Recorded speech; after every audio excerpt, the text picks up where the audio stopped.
Rebels make a stand on fourth and an index card. The Rebels have the football.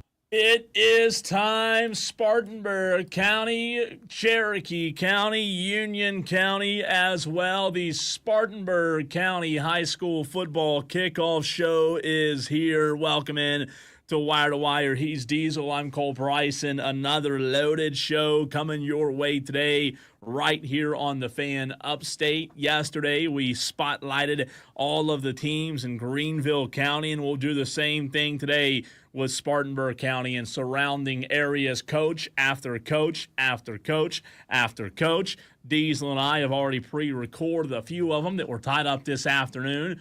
We lead things off with Harry Cavanis of the Chapman Panthers in about 4 minutes from now. But Diesel, I must tell you, I woke up this morning early. I went to high school football practice this morning at Burns, and it has been like one of the best Fridays in a long time. High school football's around the corner.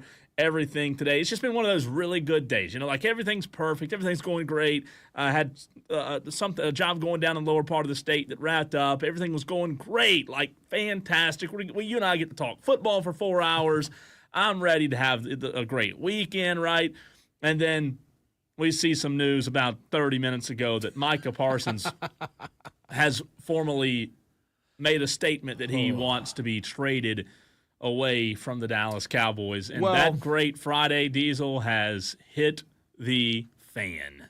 Yeah, when you post and say, I no longer want to be a part of this team, I no longer want to play for the Dallas Cowboys, and I submitted my trade request to Stephen Jones personally, that's a big old statement, right? That is a big statement that Jerry, Stephen, the Jones family, and the Dallas Cowboys blanked up when it came to handling the negotiation process for Micah Parsons. Now, we don't know how far apart were they. Is Micah being a little bit of a diva maybe? Because obviously he's a great football player. But, I mean, when you drop the mic on him like that, that sends a message throughout the league. Don't go play for Dallas. Oh, man, I'm telling you, listen, man, that's it hit me. My phone's blown up. I saw it. One of my best friends texted me as soon as it happened, and I saw his text. I immediately just said, oh, no. And I'm telling you, man, like, we talked about it, Tuesday or Wednesday, and I said I don't think he should be paid what he wants. I want to be very clear. I still think he should have been paid. I just didn't think he should have been paid what he wanted. Micah Parsons at his position, Diesel, like we said the other day, is one of the best in the league. He's a young player, rising star. This one hurts, man. I'm not going to lie. This is you know how much of a Cowboys fan this one hurts. This one stings. Is that why you were crying 30 minutes ago? Yeah. Is that why I saw a little tear, like the old commercial with the Indian tear coming down his Guardian. It was just such a great day, man. Like such a great day, and we get this news on a Friday. Did you, when you were out at high school football stadiums this morning? I assume you were over at Burns. Yeah, those at Burns practice. Did you run some stadiums? I didn't have to. I mean, as hot as it was and humid as it was, you lost weight just being outside. It's hot today, and it's beautiful. It's a beautiful day in the Upstate. Beautiful day to talk high school football. Just how long until this beautiful blue sky that we're looking at turns into that black cloud, Diesel, that you and I saw yesterday? That thing was nasty. And we got another bad storm last night, so we'll see. I don't know what storms we'll get today, but it's summertime in South Carolina. You know what we did get last night? We got actual football. We got football. I mean, football light. It's football light. We didn't get actual football. We got football light. I was so happy. I got home like 7:45. I just was so happy. And I watched probably the first three quarters kind of on and off, not paying like great attention, but watched. And I didn't watch the fourth quarter, I don't believe, but it was football, and that was all that mattered because the world felt right again. Well, it's exciting that we number one, we got some actual scoring and not just a bunch of fumbles and punts and 3 and outs. And we'll get into this a little bit later on in the show when we have time to actually talk about it. We saw the NFL's new first down marker system, the Eagle Eye, in person. We got to see how it worked. Now, obviously, on the play that they achieved the first down, it was very obvious that they achieved the first down, but they took the opportunity to show us what it was going to look like. And, Did it kind of look like, maybe 1990s Sega Genesis graphics? Yeah. But it's kind of cool that we knew exactly where that ball was. Isn't that crazy, man? I mean, we should have been there a few years ago, but you're right. It was interesting to see. It's cool to see the new technology make its way into the game. So we'll get back to that in our Daily Wires. A lot to get to in the show today. It's Spartanburg County High School Football Kickoff Show. If you just tuned in, welcome into the show. He's Diesel. I'm Cole Bryson. And kicking things off today, right off the bat, leading the show is the head football coach of the Chapman Panthers, Coach Harry Cavanis. Coach, how are you, man? Hey, we're doing great. We're excited. Absolutely. Diesel and I are going to bounce a few questions off of you. Get the Chapman Panther fans excited for football season as well. You guys starting practice at the end of the week or at the end of this week. I don't know if you started yesterday or today or tomorrow. But what excites you most about the potential for Chapman in 2025? Yeah, no, we actually kick off tonight. Okay. We're kicking off late tonight, and then we're actually going to carry another practice past midnight. So a little midnight madness for the first two practices. So we're going to have a little fun. And well, the first practice we'll be on the field about 9:15. Go out there till about 10:45, and then we're back inside for a little while. Then we're back on the field at 12:05 in the morning on Saturday. So it'll be a fun time. You get back-to-back days. So it's a little different way of doing it. Just a little excitement for the guys too. Coach, what's on the agenda for practice number one? What's the most important thing to get installed tonight? Well, and that's the cool thing about our guys. I think we had 98% attendance rate this summer, which is always cool to see. I mean, everything's installed now. It's just starting, to move things around. I mean, just kind of christening up on some organization things, I guess you want to say. We cover a lot of scenarios in the first two practices because a lot of times you get into the thick of things, you forget some things, and there's just random scenarios you don't even think about. And we try to cover as many as we can in these first two practices with our guys. And they love it, too, because it's kind of fun. Coach, were there any decisions you and the staff made in the offseason in terms of formations and scheme and what you want to do differently in 2025? Or you're going to pretty much keep it the same and just try to improve on what you did last year?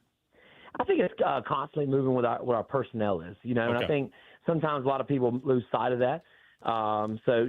Especially, it's on both sides of the ball, just fitting what our personnel is. And that's really what we've done all off season, is just trying to make sure when that group's on the field, what personnel we want to be and what stuff we want to be doing with them. We're not going to hide behind the fact that certain guys are on the field. We'll be better at this. If this group's on the field, we're going to be better at this. And that's okay. That's just where we are. Coach, obviously the offense was fairly good last year. The defense is where you really struggled. How much improvement do you see or what the ceiling could be for both of these two position groups this year? Well, I think the cool thing is, I know last year it was not. Within the first four games, in the first 5 games, we lost 9 starters this season in injuries. 7 of them were two-way guys. What that forced us to do is play a lot of young guys that we did not want to play, a lot of guys that weren't necessarily they weren't ready, and it is what it is, and it's just trial by fire. So we knew then, and we invested a lot last year in understanding that was going to happen. It's not like we just threw it up to the wind. I thought we played a lot better. I know it sounds weird. We played a lot better after Hurricane Helene, and we got way better as the season went on. I felt because they got better. Well, the good thing is there's a lot of familiar faces back now because of that. Coach, when you look at this year's team in 2025 and what you guys will be putting on the field, talk about some of the names that you can expect Chapman Panther fans to hear. Oh, wow. It's a lot of young guys, but I think the group that you've heard the most of over the past few years, we have a four-way starter, Lewis McAllister, who's going to play both ways again for us this year. You got guys like Gage Teal, Kamari Turner on the defensive line. Our defensive line I would like to look at as I guess you want to say the anchor of our whole team. We're going to put a lot on those guys. That's where you're going to hear a lot of the names come out. I mean, of course, we have Bryson Coffins coming back at quarterback. He started half the games for us last year. Now it's fully going to be his, and everything is literally built for him, which is really cool. We have some receivers back from last year that had to play a lot. The Taylor Rogers of the world, Blake Williams, who's back, J.T. Rollins, the Rollins family has been playing at Chapman, I swear, for the last 20-something years. So he's the next one to come through of Rollins guys. And the backfield is going to be really fun. Guys like Tegan Cantrell, who was a freshman last year, playing running back and stuff and playing both ways for us. Honestly, at the end of the year, he's playing both ways for us. So that's cool. And we had an all-region selection at corner, only freshman, Darian Burgess. He's back as a sophomore, so that's really cool. have a freshman, all region guy. So having those guys back, a lot of the young faces are all back. Talking to Coach Harry Cabanis of the Chapman Panthers here on the Fan Upstate. We asked this question of a coach yesterday, and I want to get your take on it as well. You were talking about how injuries kind of hurt you really early in that season last year. Sure. What's your philosophies on trying to get your guys cross-trained up in multiple sports so that they avoid those sort of repetitive stress injuries, for lack of a better term, of just focusing on football all year long? Yeah, I don't believe in that. As far as just playing one sport, I don't. I want them to play as many sports as possible. Well, the craziest thing is that the injuries that we had happen, they were freak. I mean, I've never seen so many at one time. There wasn't necessarily that there weren't ligaments being torn, right? So there were bones and stuff. It was just the craziest thing I've ever seen. We're all about it. I want my guys to go do their. And the biggest thing is I want them to go compete in something else. And the biggest thing is when they come back to us, they've had different forms of coaching, right, which I like. I like them to hear different voices sometime, and they're preaching the same message. It's just different in the way they receive it. I think that's more important. So I like those guys. And we cross-train our guys in-house, if that makes sense, too. So, when it happened last year, we had a lot of guys who are not two-way guys become two-way guys because of the crossover time that we gave them throughout the season. I think that's important to always do, too. Coach, fans see what happens on Friday nights, but what would you expect, or how would you describe practice in these first couple of days or nights, in y'all's case, just getting reacclimated to everything that's going on? Yeah, I think the biggest thing is just hit the ground running where we left off the summer. The summer was great for us. Like I said, we had a great attendance all summer. So everybody being there, you're able to move forward in a lot of install. We've been about a week off now. And I think everybody's just going to be rejuvenated, kind of re-energized. It's just getting right back into the flow of things. And we believe at the end of the day we're going to be who we are. So we got to go right back to being who we are within the first 2 days, get our feet, our cleats back in the grass as fast as possible. Because Monday comes out, we put shoulder pads on. And that, as much as you've done over the summer, it doesn't matter what team you are, you really don't truly know who you are until you put hands on somebody with pads on. Yeah. So Monday's a big circle date, and then we'll head into that scrimmage next Thursday night. Coach, anybody that's spent time in Inman, South Carolina knows that it's a tight-knit community. Tell me about, the parents and the families and the boosters and everybody that you've got around that program and just how much they mean to you. Well, if it means anything, our mayor comes all the time with us and hangs out. Our superintendent comes all the time and hangs out.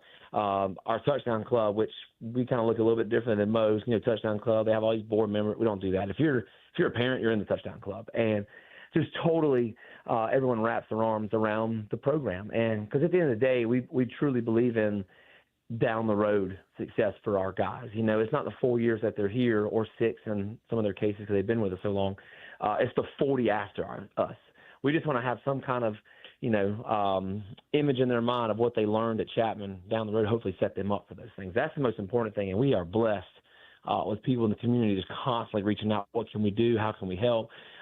Between churches and, like I said, the downtown at Inman, to our superintendent, just the fire department, police department. We had a run last Thursday to cap off our summer, and we're escorted by 6, City of Inman Police Department officers, which is cool. You don't see that everywhere, just to make sure we're safe. So everybody loves this team, which is awesome. It is truly one of those hometown feels that, I feel like kind of going away in the world. Yeah, absolutely.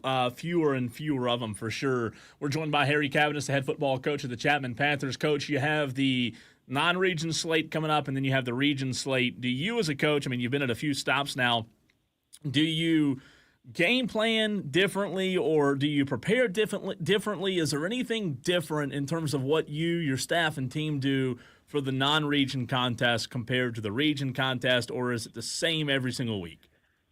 I wouldn't necessarily say it's the same every single week. And I don't say the word like we take chances a little more in the non-region, but there are some guys and some people and some different formations and concepts that we know we got to see. But at the end of the day, we're going to be who we are. By the time we get, because our region, we play 6 games non-region before we even get to the region. Mm-hmm. So we kind of are who we are at that point. And when we schedule people, we're not just trying to figure out stuff, and we don't literally walk into the room and say, who cares about the first 6? Let's just worry about the last 4. That's not our approach. Our approach every week is to go win, and what's the best opportunity to go and win. Sometimes that's different. Depends on your schedule. Obviously, this last time around, we were blessed with the SEC Old West schedule, so in the non-region. But I really think that it's helped us last year, especially those young guys, to get us ready for that. To get us ready for our regions. I thought we were very competitive in the region. If we would have played the region schedule early on with what we had, I don't know if that would have happened. And I know on paper you're like, well, it doesn't look like it, Coach. I'm telling you, we played a lot better at the end of the season because of us having to go through that gauntlet at the beginning.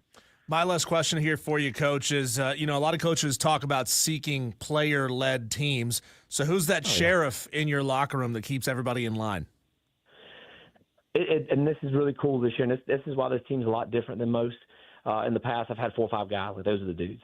This group is truly all of them. It's that group of seniors, but it's also at the same time those younger guys because they've been through it just as much as these seniors because, a lot of people forget 3 years ago we lost 21 out of 22 starters. Yeah. Going into last year, we lost a massive group. And then on top of that, our seniors are the ones that really got hurt last year. So these freshmen had to step up, and they've played just as much as the rising seniors have. So it's a really unique group as far as like on the field time. And y'all know how it is. Like the moment that you step on the field, you gain instant credibility. And we have a lot of guys that had to do that last year, and they're all back. So I think that's the coolest thing about this team is you don't have guys that are like, oh, who's this individual? We don't have those. We really don't. We may have a couple guys that people like you all know who they are when you put them in the paper or talk about them. That's fine. But for the most part, those kids are the best. Those are the best ones also. There's not really truly just one dude to look at and say he's going to take over the whole crowd. There's just not. Coach, as we let you go, can you give your scrimmage schedule over the next couple of weeks before the season kicks off? Sure. So next Thursday, we get cool when we go down to Newberry College. We're going to play down there. We're going to play Newberry, Lower Richland, and Gilbert. So we'll find out real fast how good we are. And then the following Monday, we go to Pickens, just us and them. And then we have our big McDonald's Jamboree at home, which is awesome. We got 5 games set up that night. We're the middle game. We're playing Riverside, and I still compare that Jamboree to anybody. I think it's the best one around. Coach, we appreciate you as always, man, and good luck tonight. Keep everybody safe. All right. Thank you, guys. Appreciate y'all. Absolutely. Thanks, Coach. That's fun. That's fun doing a practice at night like that, Yeah. They're going to love it. That's where memories are made. Beat the heat, I guess, Diesel. Also right? true. So they're doing one tonight, and then he said 12:01, technically by rule, it has to be the next day. Their Saturday practice will be Saturday, but really early Saturday. Ooh, yeah, that's going to be fun, man. That's going to be fun. I don't know that I've ever heard of a high school doing it like that. Hey, would you rather do it at 12:01 or 7:01 when it's already 85 degrees and the humidity is up there around 65%? Yeah, I think I'd rather do it at 12:01. Yeah, me too. I was out there this morning at practice at like 8, and it was already like brutal. Yeah, I felt it when I opened the sliding glass door of my air-conditioned house to let the dog out. Just woof. It just hits you in the face, doesn't it? I was sipping my coffee. I think I was still standing in my bathrobe. Not that anybody needed to think about that. But yeah, you're welcome. Let's keep this thing rolling on. A loaded show for you today. Coming up in the next segment, we'll have 2 coaches joining us here on the Fan Upstate. Brett Sloan of Woodruff. But first, Matt Reel, the head football coach going into year number 4 of Boiling Springs, coming your way next on the Fan Upstate.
Spartanburg County High School Kickoff Show rolling on segment number 2. And coach number 2 joining us here on the Fan Upstate today. Head coach Matt Reel of the Boiling Springs Bulldogs joining us here on the Fan Upstate going into year number 4 as the head man up there.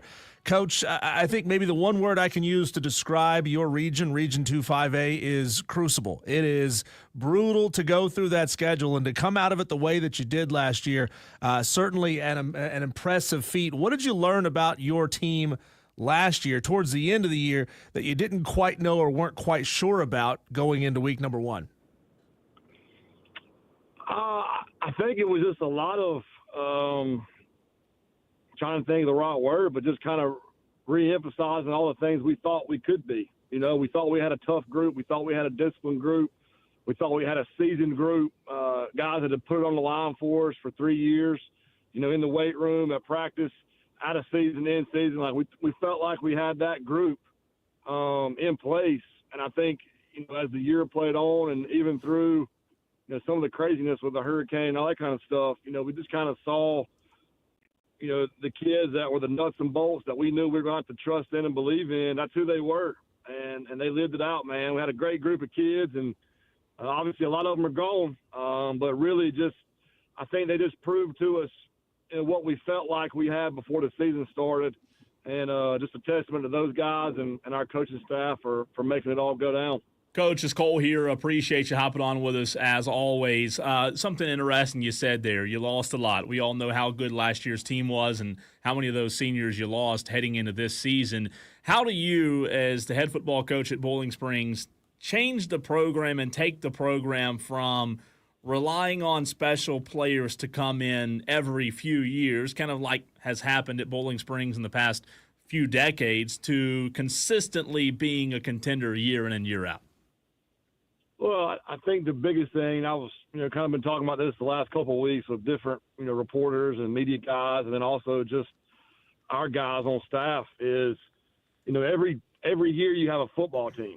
You know, every year that Boiling Springs has been open, they've had a football team, but do we have a program? Mm-hmm. And I think that's what we're still establishing right now, from Little League all the way through, you know, our high school. And I think when you have a program, you know, you're going to go through talent spurts where you got really good talent, and then there's going to be years where maybe you don't have some of the talent you've had the years before, but your program is what's going to get you through those years to where it's not a 2-8 season, a 1-9 season, a 3-7 season. You know, you're still winning 6 games, 7 games, and then the years where you do have those high talent years, you know, you got a chance to win the whole thing. And I think that's what we've got to continue doing. We've got to continue pushing our culture, continue just growing our program and getting kids to really believe, you know, just like the Burns program, the Spartanburg programs, the Gaffney's programs, you know, they're chasing the state championship every year. That's their mentality. That's their mantra. That's what they, you know, it's what they think about all the time. And that's what we're getting to now, is that mentality of, hey, we expect to win every game we play every year. We expect to be hosting home playoff games and playing for upper state championships. And I think that's just what we got to keep pushing forward. And I think it starts, you know, with our staff for one, but two, getting all of our resources in line to be able to match, you know, what some of those schools have been doing for 20, 30, 40 years. Coach, who are you looking at so far? I mean, I know that you're just really about to get started, but who do you think has a chance to emerge this year and kind of get their name in the papers and all over social media in the coming months? Man, I think we've really got a lot of kids that are really excited about opportunities.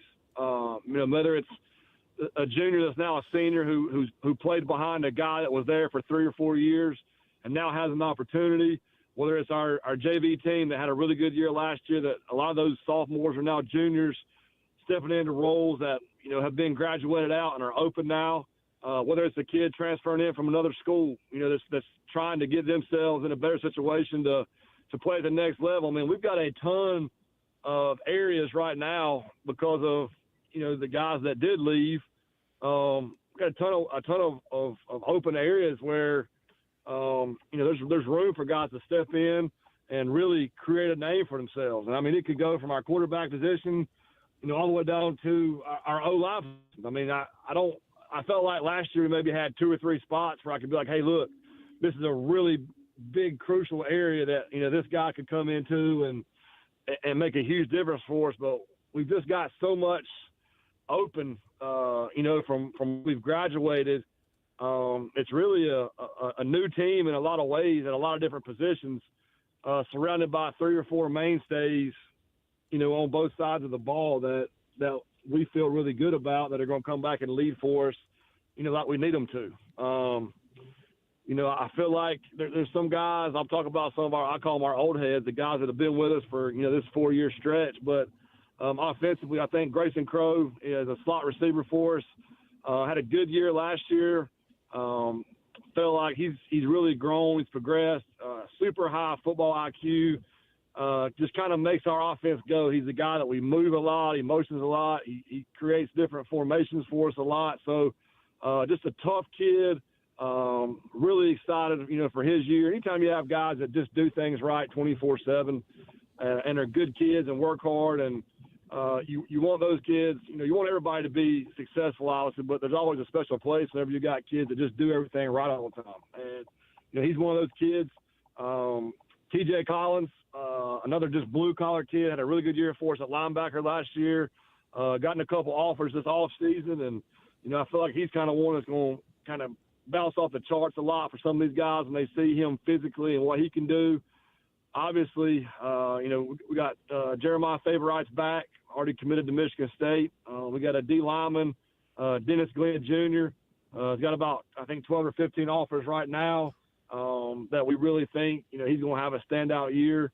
But there's just so many kids. I mean, I could probably give you 7 or 8 kids on both sides of the football that I feel like the way they've worked in the offseason, the way that they've grown, and with the opportunities for them to step in and have a chance to be the guy at their position, that, one, we need to have great years, and we need them to shine just for us as a football program, but for those guys individually as well. I know I ain't got enough time to sit here and do that, but, just a lot of guys that have put in a lot of time and now have opportunities to really shine and make big plays for us this coming year. Coach Matt Reel, Coach, you talked about Jeremiah Favorite and Dennis Glenn on that defense. We know how good of a player each of them, we know how good a player they are on your defense and what they can do for your football team in 2025. But from a leadership standpoint, what do they provide?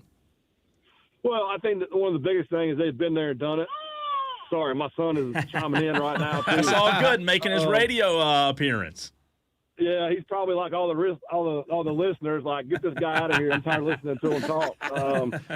No, I think anytime that you can just have guys that have done it at a high level, that have played those Friday night snaps, that's got that experience. They've been into hostile situations. They've been into big games. They're not going to shy away from that. And I think that's going to spread to the other guys around them. Also, they're bringing guys to watch the other guys play. And I think that's one of the great things about having really good football players on your team is, teams are coming to watch them, but they're also going to see Grayson. They're also going to see TJ. They're also going to see, the quarterback that's playing, or the other, guys that have good games that night. They're bringing that as well. So there's a lot of things, but I think the biggest thing is just the way that they work. All those guys we talked about, they are relentless workers. They do things the right way. They have great attitudes. And I think when your best players are also some of your best people, I think that's huge for your program. So I think those are, some ways they're definitely going to impact us. And obviously we're going to expect them to make a lot of plays for us as well. Coach, you mentioned the transfers, in the high school game. It's part of the game now. It is what it is. What's the process like for somebody that's incoming into your program? Those first conversations, how do you find out that they're interested in moving into your area? Kind of how does that go for the people who don't know?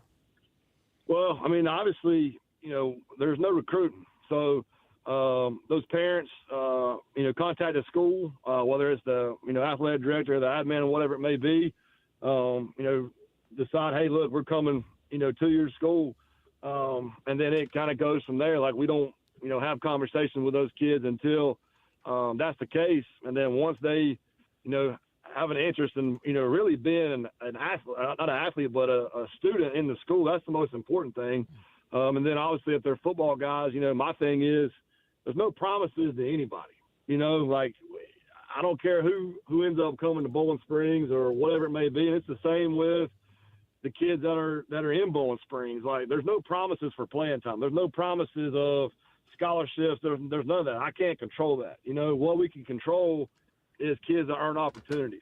I think that's the biggest thing that you got to communicate with parents, players, all that. For a long time, we had kids transferring out, and I think we've done a good job of kind of building the hedges up a little bit and making sure our players know, man, we're doing everything we can to get you to the next level. We're doing everything we can to create these opportunities for you.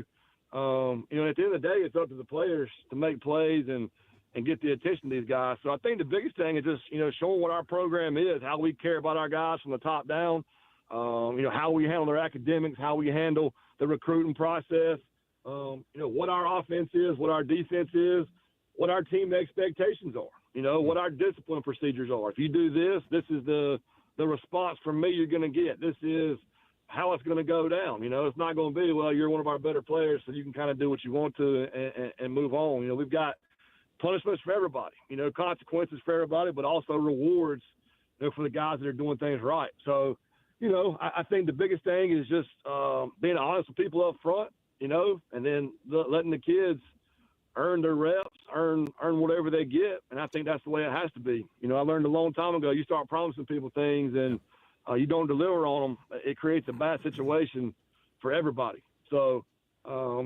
just really, really excited about where our program's at. Excited that, people look at our program as somewhere they want to be, and they feel like we're doing a great job developing these kids and get them to the next level. We had 9 guys signed last year, and we probably could have had 11 or 12 if guys weren't already playing other sports, at the next level. So I feel like our coaching staff does a tremendous job of developing our guys, of growing our guys, of getting, every ounce out of them that they can get. And I think that's what, these kids want. They just want to be developed. They want to be in a situation where they have opportunities to better themselves every day. And I think that's the key to everything that we're doing right now. Coach, my last question for you, offensively, defensively, special teams-wise, where do you feel like with practice starting at the end of the week right now for you guys, where do you feel like you are in terms of one group being ahead of the other? I think it's easier to be ahead defensively. For me, I think, there's a lot of every part of the offense has to be perfect to make the play work.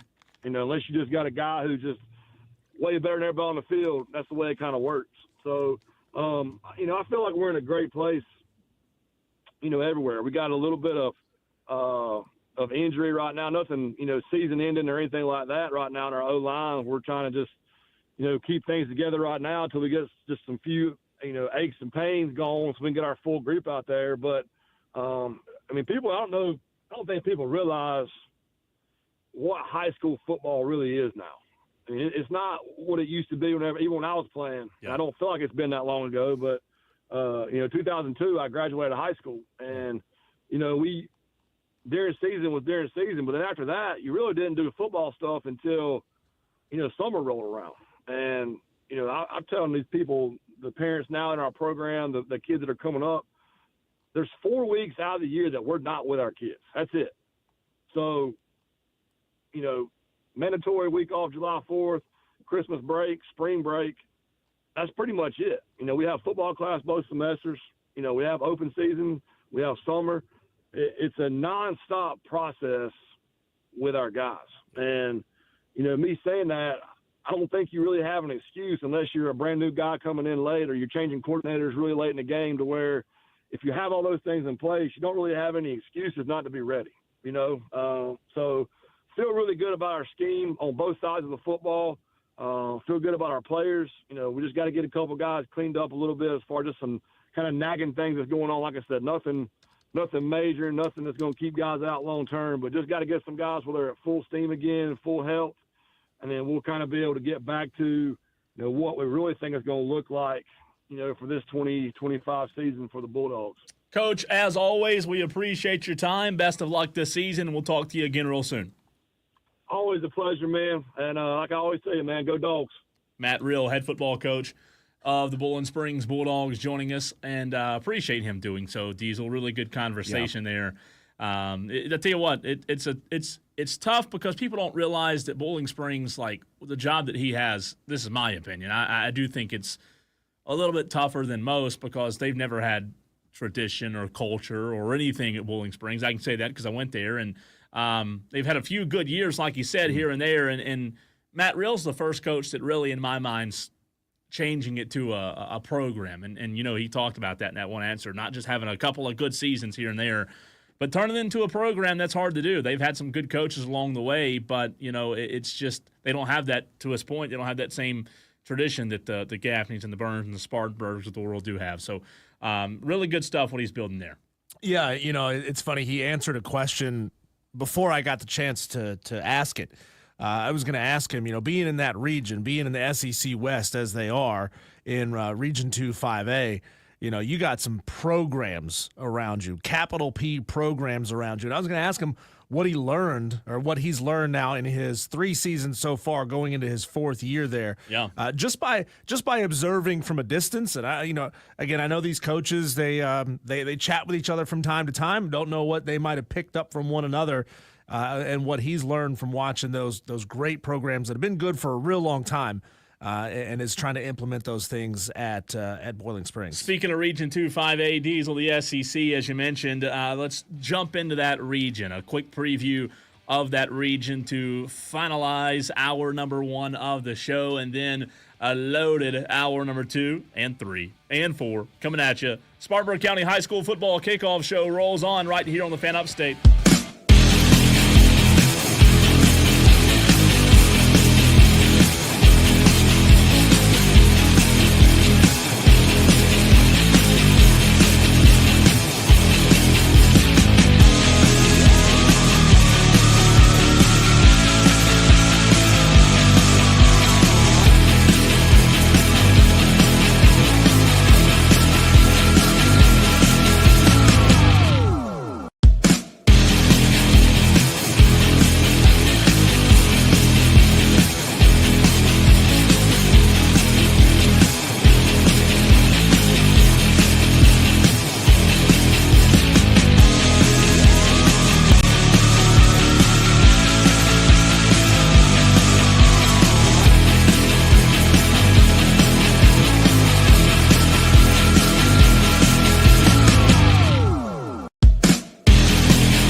Well, Diesel, we've talked to Harry Cabanis of Chapman, Matt Rill of Boiling Springs thus far. We still have several more coaches to get to.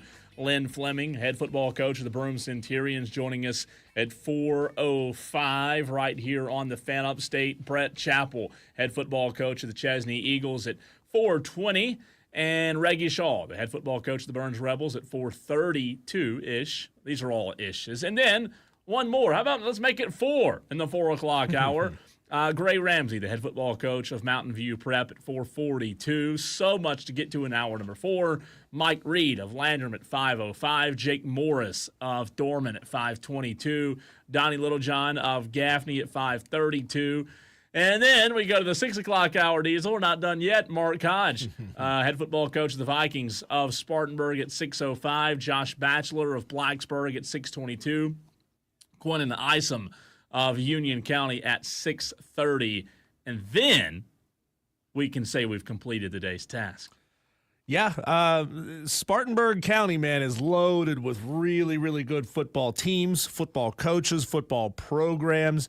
Obviously, a lot of pride in that county when it comes to high school football, and it is everything to those folks up there. And just so you know, Tolos, if you're a Woodruff fan and you were wondering, why didn't you say the Woodruff coach, Brett Sloan, who's in his second season? Brett Sloan was supposed to come on with us during the 3:30 segment, and he was unable to. So maybe he'll be able to catch us a little bit later. We can slide him in somewhere, but he obviously had a little bit more important things than Diesel and I. But Diesel, we mentioned region. Go ahead. We'll do what we can to make it up, though. We'd love to bring him on at another time if he's available. We mentioned Region 2-5A, and it is the region that's talked about the most. People are intrigued by it because it is the SEC of high school football, especially in the state of South Carolina. There's still a lot of really good programs everywhere else, but you have Bowling Springs, Dorman, Eastside, Gaffney, Riverside, Spartanburg, and Wade Hampton. We had 3 of those coaches on yesterday and 1 already today. That region, it's so interesting year after year. It's the one that everybody wants to know, who's going to win the region. I haven't done any kind of preseason predictions in terms of who's going to win yet, Diesel, but I will tell you this. If you were to ask me what my thoughts were, as a lot of people already have on this region, I say the same thing every year. And it starts with Gaffney's going to have plenty of talent, right? That's if you ever want to know how to talk about Region 2-5A, you just start with Gaffney. They're going to be loaded, as they always are. They're going to have as many athletes at every position as anybody in the region. Can they put it all together in year 1 of a very new staff, Diesel, with Donnie Littlejohn, new offensive coordinator, new defensive coordinator? I think they can, but will they is the question, right? So talent-wise, they're going to be fine. And then you have Burns, Spartanburg, and Dorman, and Bowling Springs. I don't want to say behind them, but just right there fighting for, that top spot in Region 2-5A. And, oh, by the way, those teams are uber talented as well. Yeah, in that last segment we heard Coach Reel just listing off all the guys on his roster that are being recruited by big-time schools. He mentioned a player that's being recruited by Michigan State. Jeremiah Favorite's committed already. It's committed, excuse me. And he mentioned a couple of more dudes that are getting some serious attention. But you look all across that entire region, there's a ton of guys who are getting recruited. I mean, that seems to be if a recruiting coach has a Friday night free, he comes to the upstate of South Carolina and he focuses on those 3 schools. He's like, I'm going to go catch first quarter of this game. I'm going to catch the second quarter of that game. I'm going to catch the third quarter of that game so I can see as many talented guys as I can. Now, I will say this. People always ask, well, who do you think's the favorite? Who do you think, is going to win the region?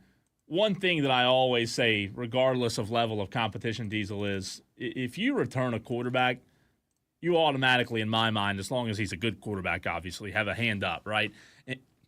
Excuse me. In Spartanburg, third-year player in Trey Berg, returning at quarterback. I don't know who I'm going to pick to win the region yet. I haven't done that. I will here in a few days or week or so. But as good as Gaffney's going to be, as good as Burns is going to be, or has the potential to be, with Trey Sequeira and a lot of other weapons out there, Spartanburg returns Trey Burke at quarterback. And Mark Hodge has taught us one thing, Diesel, that if he has a pretty good quarterback, they're going to make a deep run. He did it at Chapman twice, 3 times. He won it twice at Chapman with Colton Bailey and Michele Colasurdo, and then He was there in one year when they lost the state championship, and there was an injury to the quarterback, and they had to bring a quarterback in. So Mark Hodge at Spartanburg has shown us that, you know what, he's going to be competitive in that region every year. So to answer the question that I've been asked already, to not include Spartanburg at the top of the conversation of that region would be a big mistake, because when you return a quarterback, you look at Gaffney, returning a quarterback with an Arkansas commit and Javon Gilmore, Burns. You just heard, we'll hear from Reggie Shaw later in the show. Diesel, they've got a quarterback battle going on. Bowling Springs, they lost Lincoln Husky last year. We all know how good he was. But for Gaffney and Spartanburg, you return those two quarterbacks, that pays dividends. And I think experience at the high school level holds a lot of weight. Can you point at any one of these teams in this division that have the defense that's able to hold a guy like that down? Like, you're not going to stop him. Can you hold him down? Can you keep him around that 28-point range that you might be able to put up some points and hang with him? So it's fascinating, Diesel, because this defense, or this region, is going to be loaded defensively. Bowling Springs has, think about it, two guys in Jeremiah Favorite and Dennis Glenn who are already getting 15-plus offers. We just talked about Favorite being committed to Michigan State, right? So Bowling Springs' defense is going to be nasty. Dorman, every year, their defense is nasty. Their defense coordinator does a great job. They have one of the better defenses. Their defense last year kept them in just about every game. Gaffney's defense, first year under Ian Cooper, who came from North Carolina. Gaffney's going to have the athletes, so they're going to be loaded defensively. Riverside, Matthew Rochester does a good job. And then Spartanburg, Mark Hodge. You look at last year, they had the best defense in the state last year, Diesel. Like, bar none. Best defense in the state at Spartanburg. Mark Hodge did a tremendous job. And then Burns with Fred Cross. I mean, you look at the assistants that have been in this region for a long time. Fred Cross is one of the best defensive coordinators in the state. So I think when you ask about defenses this year, I think this region is going to be known for two things: running backs and defense.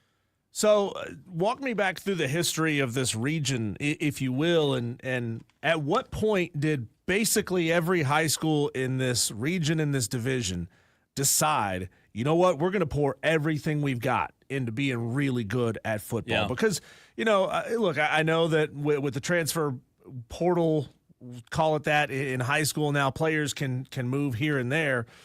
But these schools were all good before that happened. Yeah. So you can't really say that they've got something special that's able to attract players. What was it that kind of kicked this whole thing off in the first place? You had the Big 16, which was a different classification back in the day that consisted of really good teams across the upstate. It even included a few teams from Rock Hill, Diesel.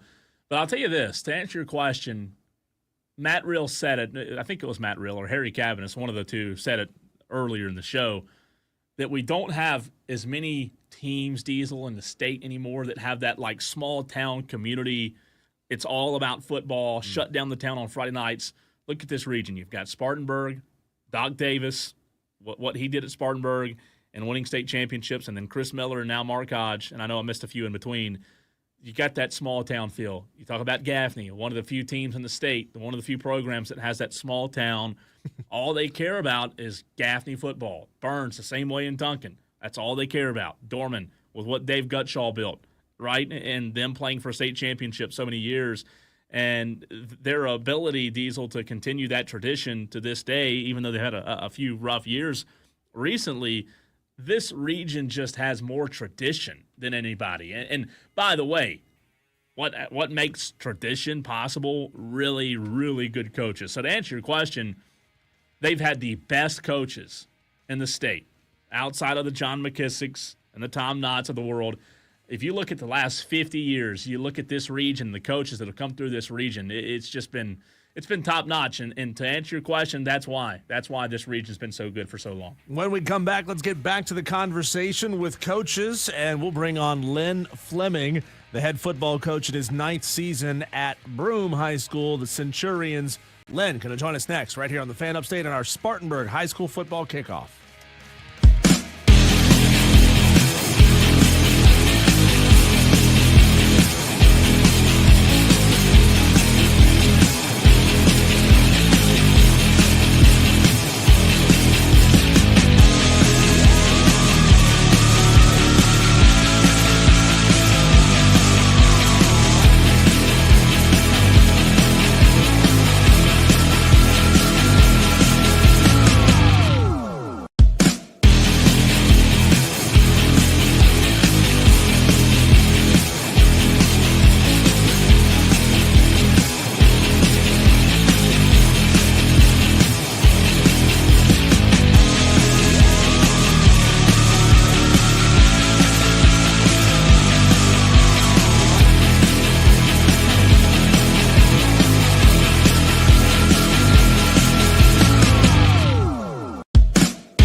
Buy stock in Red Bull now, because Cole and I were just talking about the slate of football that you have coming up the first week of the season. Friday night, Colin Burns.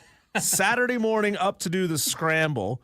Saturday evening, hopefully, fingers crossed, credentials come through. You and I are both headed to Atlanta to cover Saturday evening, to Clemson game Saturday evening, sorry.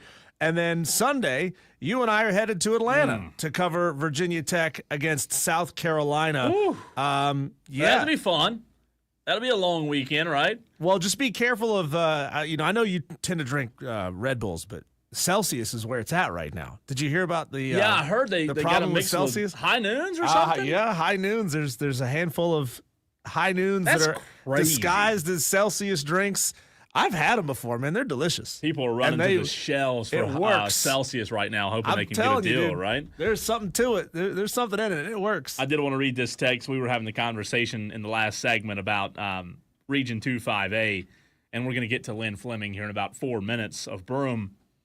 But a friend of mine, assistant coach, texted me on the tail end of that conversation, who coached with Bobby Bentley at Burns, and he said, when we were struggling early in Bobby's career, we would go watch Dorman during the playoff practices, Spartanburg and Union, and then Bobby just took what they did and confirmed it with his ideas, hired first full-time strength coach, created a year-round football class, took over a youth program, which everybody now has copied, by the way. So, Diesel, to answer your question, former coach the former Burns coach, he's still coaching in the upstate, just not at Burns. He said, to answer your question of how did it all happen in that one region, well, there's a lot of good programs, and then how did Burns do it?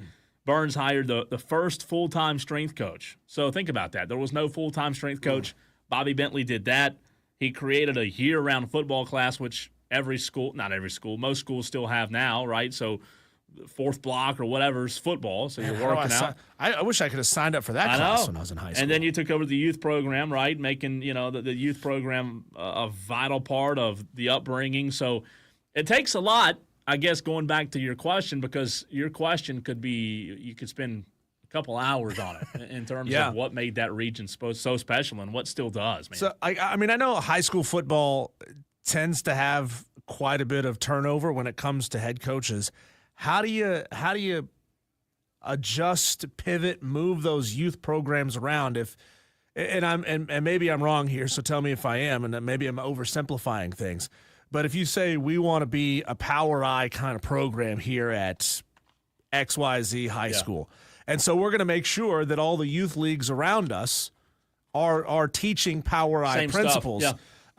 What happens when a new head coach comes in and he's not a Power I guy? I mean, how do they adjust that? Because it's going to be a couple of years before the kids who are coming up in youth football, if they want to run an option, it's going to take a couple of years for them to get up to your high school level. Hey, kids, throw that playbook away, I guess is how you do it, right? I mean, I think for the most part, like you do, it's interesting because you do see programs switch from time to time, and then you see some programs like JD brought up Clinton. Clinton's been that I don't want to call it a wing because what they do is so special, but the ground attack that they do, or they don't throw the ball much in its variations and forms of a wing, they've been doing it for a long time. But then you have coaches like we talked to yesterday, Diesel, Drew Chisholm of Berea, who this year, for the first year, they'll be implementing a variation of a wing. You have schools like T.L. Hanna, who's been running the wing for, it seems like ever, right? They have different variations, different formations. They include the orbit motion before pre-snap. So a lot of schools have been doing it a long time, and I would imagine schools like T.L. Hanna and Clinton, their youth programs have been running that for a long time. But there are also a lot of programs who are implementing it, and I think the biggest thing is, Diesel, coaches view the wing and variations of it as an equalizer, right? You may not have the athletes to go spread it out against the schools that have all the athletes, so how can we kind of have an advantage and run something that's really difficult to prepare for, like Georgia Tech used to do? Well, right? Has anybody thought about running the veer? That's what I'm saying. All I know about the veer is from We Are Marshall. It's an Yeah. option offense that's designed for teams that don't have very strong offensive lines. Yeah. Well, that is us in a nutshell. And you don't see it. I mean, think about the college level now. You don't see it as much on the college level. You do Like Walford, even Walford's, I don't want to say. They were running the wishbone for years and years. Eric Nash took that to St. Joe's and St. Joseph's here in Greenville. He played there, coached there. We had him on a couple times last year. That St. Joe's runs the Walford offense. So it's cool to see. I'll tell you this from real quick before we get this interview. As they call the Waffense. I will say this on a personal note. Doing play-by-play, Diesel, I hate calling wing T because it's so hard from the press box to see who has the ball. Half the time, I just make up names. Can you just duct tape some binoculars onto your face so you can see what's going on out there? You've got a quarterback and with 3 or 4 running backs in the backfield, and he's faking this, handing off here, and it's like I think this guy has the football, but you just don't know. And most of them aren't putting names on the backs of their jerseys. I know. So it's tough to call, and we have T.L. Hanna first. Burns has T.L. Hanna week 0. First game in the new digs is T.L. Hanna, so that'll be a lot of fun. But you got time to study up for that one. I know. So. I don't know how much studying up will help, but I'll try. Good luck. Let's do this, Cole. Let's talk to the head man at Broome, the Centurions, 3-8 last year, 9th season at Broome for Len Fleming. We got a chance to catch up with him earlier, and here it is. It's Wire to Wire with Diesel and Cole Bryson. The Spartanburg County High School Kickoff show keeps it moving with Len Fleming, the head football coach of Broome High School. Coach, you had a little bit of a down season last year, but you look back at 2023-24, a really good year for your team. How do you have those great seasons sustain you during the ones that are a little bit thinner? Well, it's just kind of, work and motivation. These guys, we knew going in, we played a very tough schedule last year, had to play in a very good region. We had some guys that had to step up for us and, just needed to get reps, the speed from JV to varsity is obviously a huge difference. And, I think that's what's going to prepare us into this year. We're looking to put last year behind us the best we can and look forward to this year. Coach, year 9 already. Can you believe that? Oh, it's unbelievable. Unbelievable. It's been a good experience, though, right? Yes, sir. It's been a great ride. So, Coach, what would you say that you've improved in the most, even if you go from year 1 to year 2, but from year 1 all the way to year 9 is what you're heading into, where would you say you've definitely grown the most as a coach? I would think flexibility. I think that's one thing. A lot of young coaches, you get set in your ways. I know I did. There was things that, hey, I know I wanted things to be this way, and this way we're going to do things, and there's so much to learn from other guys. And I've been fortunate in the last several years to be around guys that have a ton of experience doing this, and seen a lot of different ways to do it. And we've done that. At Broome, we're kind of, we fluctuate with numbers, we fluctuate with talent, we fluctuate with a lot of things. So we have to be flexible, and I think that's been the biggest. I think that's been the biggest thing that where I've grown is being around these guys and just seeing other ways to do things and other ways to get these guys ready to play. The fluctuating Centurions, right, Coach? Is that what we're calling? I like it. I like it a lot. Coach, 2025 Broome Centurions, in your mind, when you talk about identity of a team, what will that be? Leadership. We have a good group that have come through our youth program, that's been all the way through with us. So, I think these guys, they understand how to be leaders, and we got a lot of them. We don't have a great big team as far as numbers wise, but the ones we have are very good. They're very mature, and they know how to lead. And and all these guys, other than last year, all these guys done is win. So I think they're ready to do that, and they're excited about that, and I think that's going to be because of their leadership. Coach, can you go into that system that you said you're building up from the youth level a little bit more? We had Andre Cook, the head coach at Malden, on yesterday, and he described the same thing down in Malden, what they're trying to build from the youth level. So describe that for us a little bit and how it works for you and for Broome. Well, you got to have a lot of people that want the same things, and this community's been really good about that. And Coach Brent Bridges and Coach Derbear were kind of on the front end of this, and we kind of united our youth leagues and brought them together. And through that whole process, a few years later, we wound up combining middle schools. So these guys they played together. And at one point, they used to separate. They used to go play against each other at Packlet and Cowpens, and then they would come back together at the high school. And now we have that where, Packlet and Cowpens, these guys play together in youth league. They continue to play in together at the one middle school. And, now they're coming to the high school. So, we're just now starting to see the benefits of something that was started several years ago. So we're excited about that. And like I said, your community has to be on board with that. They have to want this, and we've had a lot of youth league coaches that do a tremendous job for us, not just in football, but all of our sports. And they don't understand how much impact they have on our programs, and we appreciate what they do. But you got to have the community to buy into it. Coach, you mentioned earlier the region that you guys are in, a very tough region. What do you want to do? What is your ultimate goal when you look at the non-region games to set up and prepare your team, especially in 2025? I mean, you've got some really tough non-region games on the schedule. Yeah, we do, and that's what we want. The biggest thing we got to do through all this is we're going to get better.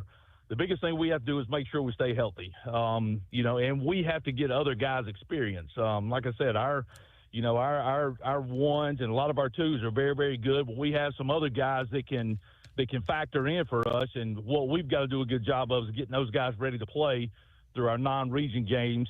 So when we get in the region, if we do have those injuries or do need some breaks, we got some guys that we can plug in and not lose anything. Coach, I've asked a lot of coaches yesterday what their favorite part of the grind is, but now that you're going into season 9, what's that part of the grind building up to the season that maybe is not your favorite element? Well, for the most part, the paperwork. Trying to deal with the eligibility and getting all the rosters out there together, and kids getting their numbers and all this stuff. That's the biggest part. It's not always the most fun to do, but it's one of those necessary evils that has to get done. So, you get it done, and it's just it's a small part that's not enjoyable. Among all the things that are wonderful and exciting about the season.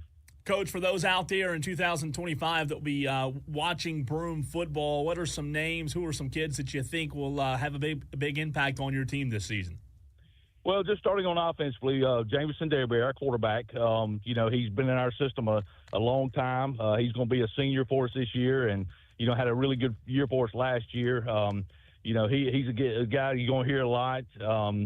Reese Wagerman and Devon Brown are two of our running backs, so you're going to hear their names a lot. Asher Littlejohn is going to be a linebacker, wide receiver, tight end. You're going to hear his name called a lot. You're going to hear Braden Simpson, again, another two-way guy. Corley Turner, another two-way guy. Up front, you're going to hear Levi Bishop's name called a lot, offensive, defensive line. And, last but not least, you're going to hear Booker, Taquan Booker, who did a great job for us at running back last year, but we're going to move him to receiver this year. Very long, and part of some of his ideas, a great idea. His sophomore year is one of our better defensive players. Last year, he had to step in at running back and did a great job for us. Didn't get to play as much defense. So, we've moved him out there so he can get some more reps on defense as well, because he's a big part of what we're going to do on defense. Coach, any changes in defensive scheme that Broome fans can expect this year? Yeah, we've changed a little bit. We have a new defense coordinator, Matthew Wood, who's going to do a really good job with us. Coach Sullivan's moving over to the offensive side of the ball and helping with our passing game coordinator. And we're going to be a little more. It's going to be similar, but it's going to be a little different as far as base of what we do. So, we're going to be still kind of a four-man front, try to bring pressure from multiple sides, and we're just going to try to be real good at tackling. That's one thing that's defensively, to be good defensively, you have to be able to tackle, and that's one thing we're just going to continue to try and improve on. Coach, good luck this season. We appreciate you as always. Guys, I appreciate you having me on. Thanks, Absolutely. Coach Lynn Fleming, the head football coach of the Broome Centurions. Tell you what, man, really good stuff there from Lynn Fleming, and really good stuff from every coach today, yesterday. Tolos, if you just tuned into the show, the high school football kickoff for Spartanburg County is rolling strong. Yesterday was Greenville County, and today is Spartanburg County. And for Lynn Fleming, so far, we appreciate him. We had, got to go back and look at my list. We had Matt Reel, head coach of the Bowling Springs Bulldogs, on at 3:20, and Harry Cabinus, and a lot more to go. But I do want to let you Tolos know, if you've missed any of these interviews, you can go back and listen. I've already had one caller who called in during the last break and said, hey, a friend of mine whose son plays for Bowling Springs didn't get to hear, the interview with Matt Reel. How can he listen? So several ways. If you're a high school football fan and didn't hear the interview you wanted to, you can go back to thefanupstate.com and find the interview there. If you click on podcast, you'll then click wire to wire, and you will see all of the podcast downloaded, or uploaded rather, to the website. So you can do it there or anywhere pretty much you get your podcast, Spotify, Apple Music. I know I'm probably missing one, but you can also go there and search for the Fan Upstate or Wire to Wire, or just search the guy's name. For example, Matt Reel, search Matt Reel on Spotify or Apple Music, and you can find it there. And then also, if you have the free Odyssey app, AUDACY, you can click on the Fan Upstate and hit chapters, and there are all of the coaches there. I think I just said like 19 different ways, Diesel, but I'm probably forgetting one. We're on like 30 apps. You could probably open up your banking app and search, Matt Reel and find the audio, because we are everywhere. We're everywhere. Anywhere that has audio and podcasts, we're there. And I will tell you this, Diesel. A friend of mine yesterday said, this was his exact words, not mine. His exact words were, y'all now going to iHeart, the iHeart Media app. He said, this is the best thing ever. He said, I'm on that app all the time.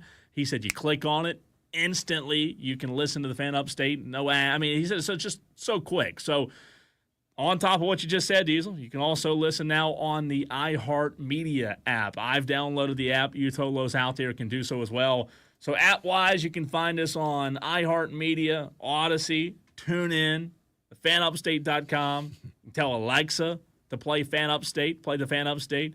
97.1 Spartanburg, 97.7 FM in Greenville. Again, there's no excuse. No excuse not to Tolo, which means turn on, leave on. We always have somebody ask us that. We like to get toll up from the flow up. Well, who said that? I think that's JB's thing. JB, go back to the very beginning of the stream. I like that. That is, that's JB. Yeah. Toll up from the flow up. I like that. I got to make some T-shirts. We do. I had a coach this morning ask me, how can you find it on the internet? So, look, our show, so many ways to listen. If you normally listen on a certain app, as Diesel said, we're probably there. You just search the Fan Upstate, search for Wire to Wire. You can find us on Spotify, Apple Music, and so many other places. But it's good. It's been good. We've had, 3 coaches on thus far. Brett Sloan did text me and said, he was sorry he couldn't get with us. He had something come up, but going to try to fit him in later in the show as the Spartanburg County high school football kickoff show rolls on. Let's do it one more time, Diesel. Brett Chappell, the head football coach of the Chesney Eagles. He is in year 2. I don't know if you remember or not, when Brett Chappell was hired, it was late last spring. We were at Ingalls Markets, and we had him on for the very first time. It was like in March or April. And Brett Chappell now entering year 2 at Chesney. We'll touch base with Brett Chappell next on the Fan Upstate.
Spartanburg County High School Football Kickoff Show rolls on this first day of August in 2025, and we're joined now by the head football coach of the Chesney Eagles, Coach Brett Chappell. Coach, you've been in this system for some time now, obviously had a little bit of time to get your feet under you in your first year, and I'm sure that having a full offseason is going to help you and this staff tremendously when you look at what's to come in 2025.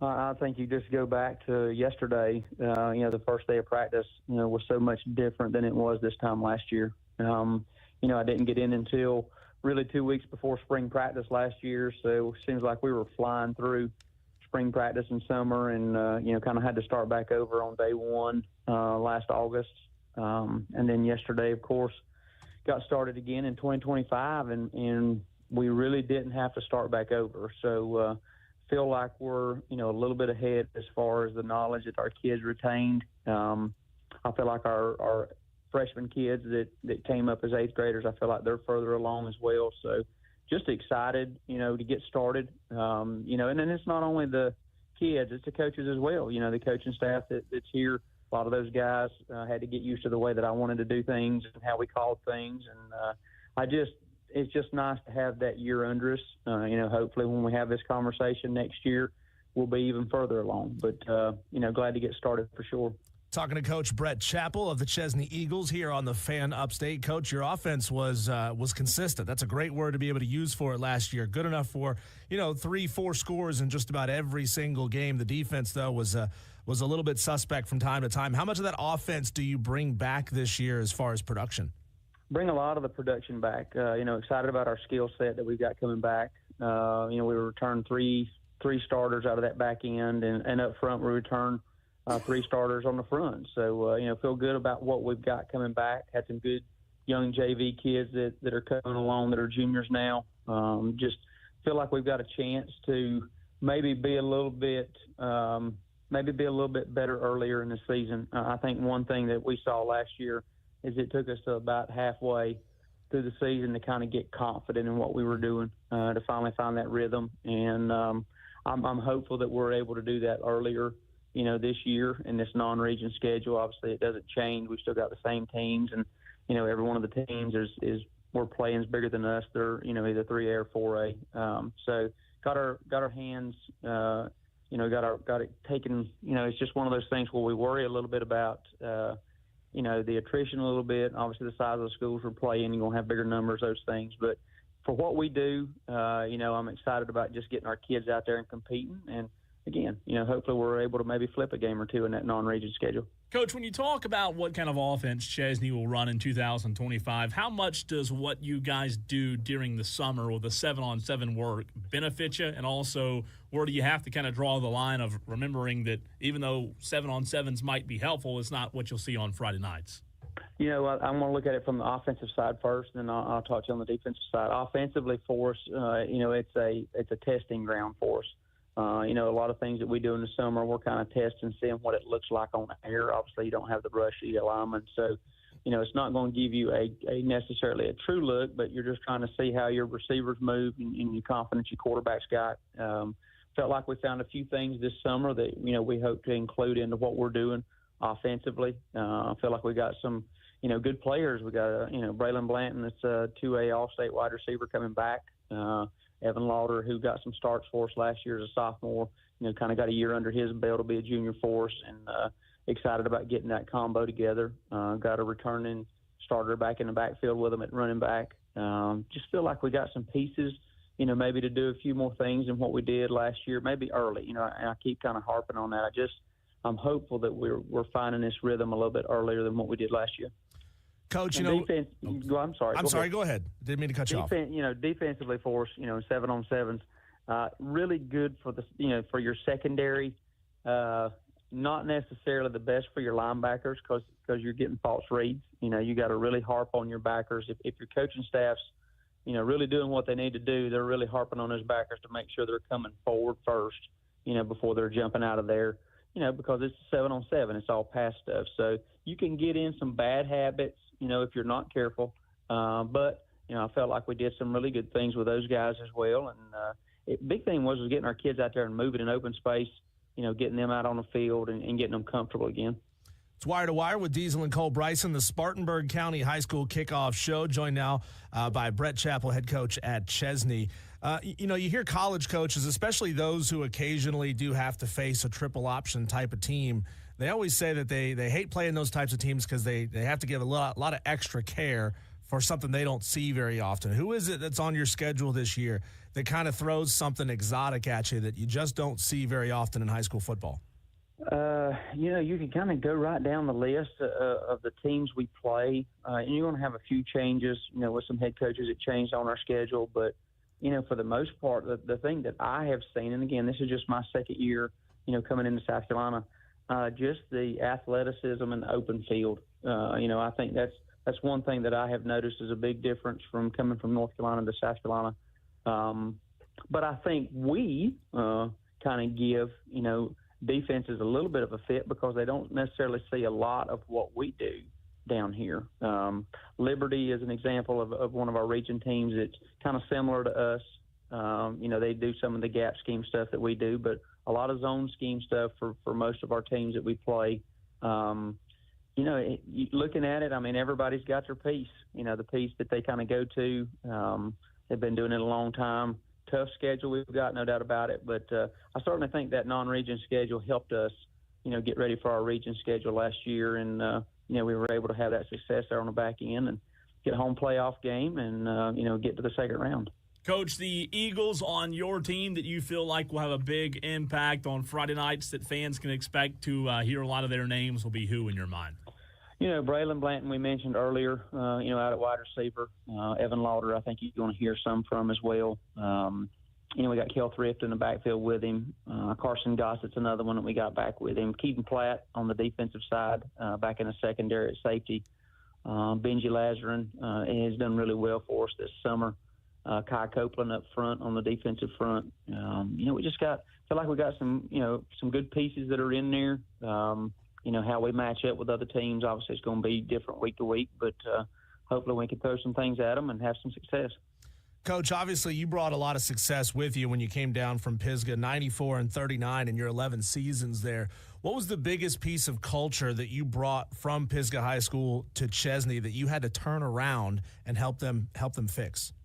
I don't know if it was necessarily help them fix. When you look at what Coach Lewis had done here, had some success here once he came down from North Carolina as well, from High Brighton. But the one thing for me that, we're trying to, I think you would say continue to instill, because I think it was something that, Coach Lewis was working towards too, is the physical part, the physicality. We want to kind of be known as that team that's going to strike you, that's going to get after you. We don't mind coming straight downhill if we need to. We're not real pretty and flashy and all of those things, but we don't feel like we have to be. We're going to play to who we are and what we're trying to accomplish. But if you had one word, that I would like to say that, we're continuing to strive and work towards, it would be the physicality part. Coach, we appreciate your time as always. Best of luck this season, and we will talk to you real soon, I'm sure. Thanks, guys. Brett Chappell, the head football coach of the Chesney Eagles. Coming up next, Reggie Shaw. Diesel and I had a chat with Reggie before we went on the air today, and here is that interview with head football coach of the Burns Rebels, Reggie Shaw. Reggie Shaw, the head football coach of the Burns Rebels, joining us right here on the Fan Upstate for our Spartanburg County High School Football Kickoff Show on Wire to Wire. He's Diesel. I'm Cole Bryson. Coach, we appreciate you hopping on with us. Burns football in 2025. Why are you, as the head coach, excited about this year's team? Oh, wow. There's a lot of reasons, man. It starts with just my dudes. Got an amazing group of young men who've dedicated themselves. We've had the best attended all-season program, strength training, speed, 7-on-7, the whole gamut. Everything down to the community service. These guys are doing everything right. They're leading by example. They're doing all that we ask them to and more. A good sign of a great team is that they start to become player-led, and we're starting to see them hold each other accountable. And that's a beautiful thing, and it's a rare thing anymore. Coach, I know you guys had a bit of a tough start last year, but once you got that ship righted, you didn't lose back-to-back games for the remainder of the season. in really difficult circumstances. You know, nobody else in the state was having to deal with what you guys did last year. What would you say this team learned after games 1, 2, and 3 that really galvanized them for the rest of the season? Yeah, you know, we talk about just having a short memory and trying to go 1-0 every week. But, you know, when you go through adversity, it was almost like, you know, treading in shark-infested waters at times. It really brings you together. It lets you know who's really on your side and who's got your back. And, you know, just challenge them to be great teammates and to really be sacrificial and selfless for each other. And just proud of how they responded. You know, we were a very young team. We were a beat-up team. We had our best defensive player and to a preseason injury, and of course Trey Segura going down. But we found a way to compete and be in almost every game, and really, you know, we played for the region, what would have been a 3-way region tie against Gaffney, and took them to double overtime. So it's find a way to compete. It's not make excuses. It doesn't matter where you play, and I'm just real proud of how those guys responded. They could have folded their tents and just packed it in, but they kept fighting all the way to, you know, the second round of playoffs. Joined by head football coach Reggie Shaw, head football coach of the Burns Rebels. Coach, you've been doing this a long time, and this season you enter the season with several position battles still undecided in terms of, you know, who's going to be the starter in this role or in this role. How do you manage that? Because I'm sure that's not the same year to year. Yeah, I think you communicate, you know, effectively and clearly that, you know, everybody's going to be given a chance. And that's easier said than done. You know, you're limited amount of reps, so you try to structure those reps based on who performed well in practice so that at least you have a two-deep group competing. But, you know, competition breeds success, and the cream rises to the top. And so, you know, you separate yourself with your actions based on your attitude and effort, first and foremost in practice, and then your attendance, your commitment. And then that affords you more opportunities. But when you're given the opportunity, you got to show up on film. You got to make plays. You've got to be consistent. And so we track that. You know, our first practice was the day, and we graded practice. I'm proud of my coaches. They were in here right after practice, and they're grading. And so, you know, the numbers don't lie. And so, you know, it's just trying to keep them motivated. You know, football is a weird sport. You practice the most and play the least. And so you have to really understand the delayed gratification and development and paying your dues. Coach, obviously Burns and that program, they're not strangers to having elite players come through. There's a lot of really good players that have walked through those halls, but you don't get that without having emerging talent coming up from underneath every single year. So who are you looking at this year that might have a chance to really kind of break out and make a name for themselves in 2025? Yeah, you got a lot of guys, man. Our ninth grade group won the region and really dominated, and those guys have made the most progress of any group from 9th to 10th grade that I've ever had here. And so there's certain positions that you have a lot of depth, and then there's certain that you don't. And the first one I would start with was really linebacker. You have 2 starters coming back, Jonathan Montgomery, Octavius Davis. But you got 4 spots, and you got about 6 guys who are busting their tails. So you got Tyler Clark, who's had a great offseason, Deuce Nodine, Wyquell Moss, Isaac Pellegrino, and Mark Owens. And, you know, those guys are all battling for that. But really the big question is receivers and quarterback. Receivers, you got Shannon Harris coming back, Jackson Buckley, Caleb McDowell. But you got 4 or 5 guys on their heels, Nick Watson, Mason Stevens, Isaiah Robinson, have really had a tremendous offseason. Quarterback battle, Kane Rogers returns as senior, but Walker Burdett's had a tremendous offseason as well as Arian Desai. And so, you know, those are just when you got a bunch of guys competing, it really pushes things and makes practice fun. Coach, you know, there's been a lot of attention around the program, and rightfully so, because of Trey Segura at running back. I mean, he's gotten offers from pretty much anybody and everybody out there. What is it like having that guy with as much as attention as he's gotten, but also being able to see him day to day and how he really doesn't allow that to affect what he does on Friday nights and even in practice?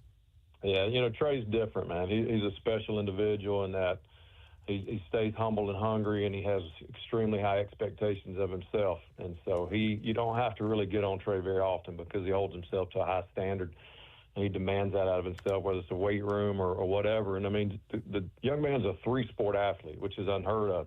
You know, he decided to go out for wrestling on a whim this year and finish 5th in the state in wrestling. You know, he goes out and leads the soccer team. You know, he was Region Player of the Year before that as a freshman. So Trey he's built different as far as mentally, physically, emotionally, spiritually. He's a total package. And, don't forget about Kobe Fuller. Yeah. Jacoby's had a great offseason. He's picked up 2 D1 offers so far, and he's a fast, athletic young man as well. So, hey, you may see both of those guys back there at some point. Coach, it's not often that, players get to break in a brand new football stadium. So far, what part of that stadium would you say that your guys and you especially are most excited to get in and break in? I think it's the whole thing. I mean, the turf aspect is going to be awesome because just hats off to our district. They went above and beyond and made sure that they got the latest and greatest and safest. And so, just really excited about that. But just the whole atmosphere. I mean, it's a new opportunity to create and break history and make new traditions in a state-of-the-art facility. So we feel like, we're going to get Christmas in August here in a week or so, and we get to go and break that thing in. Coach, what have you seen? You mentioned the quarterback battle between Kane Rogers and Burdett. What have you seen from them that really you like? Because you said a minute ago that competition's a good thing. It's a healthy thing. What have you seen that you've liked from both of them? And then also on the flip side, how have you and the staff kind of challenged those two as these 3 jamborees are approaching?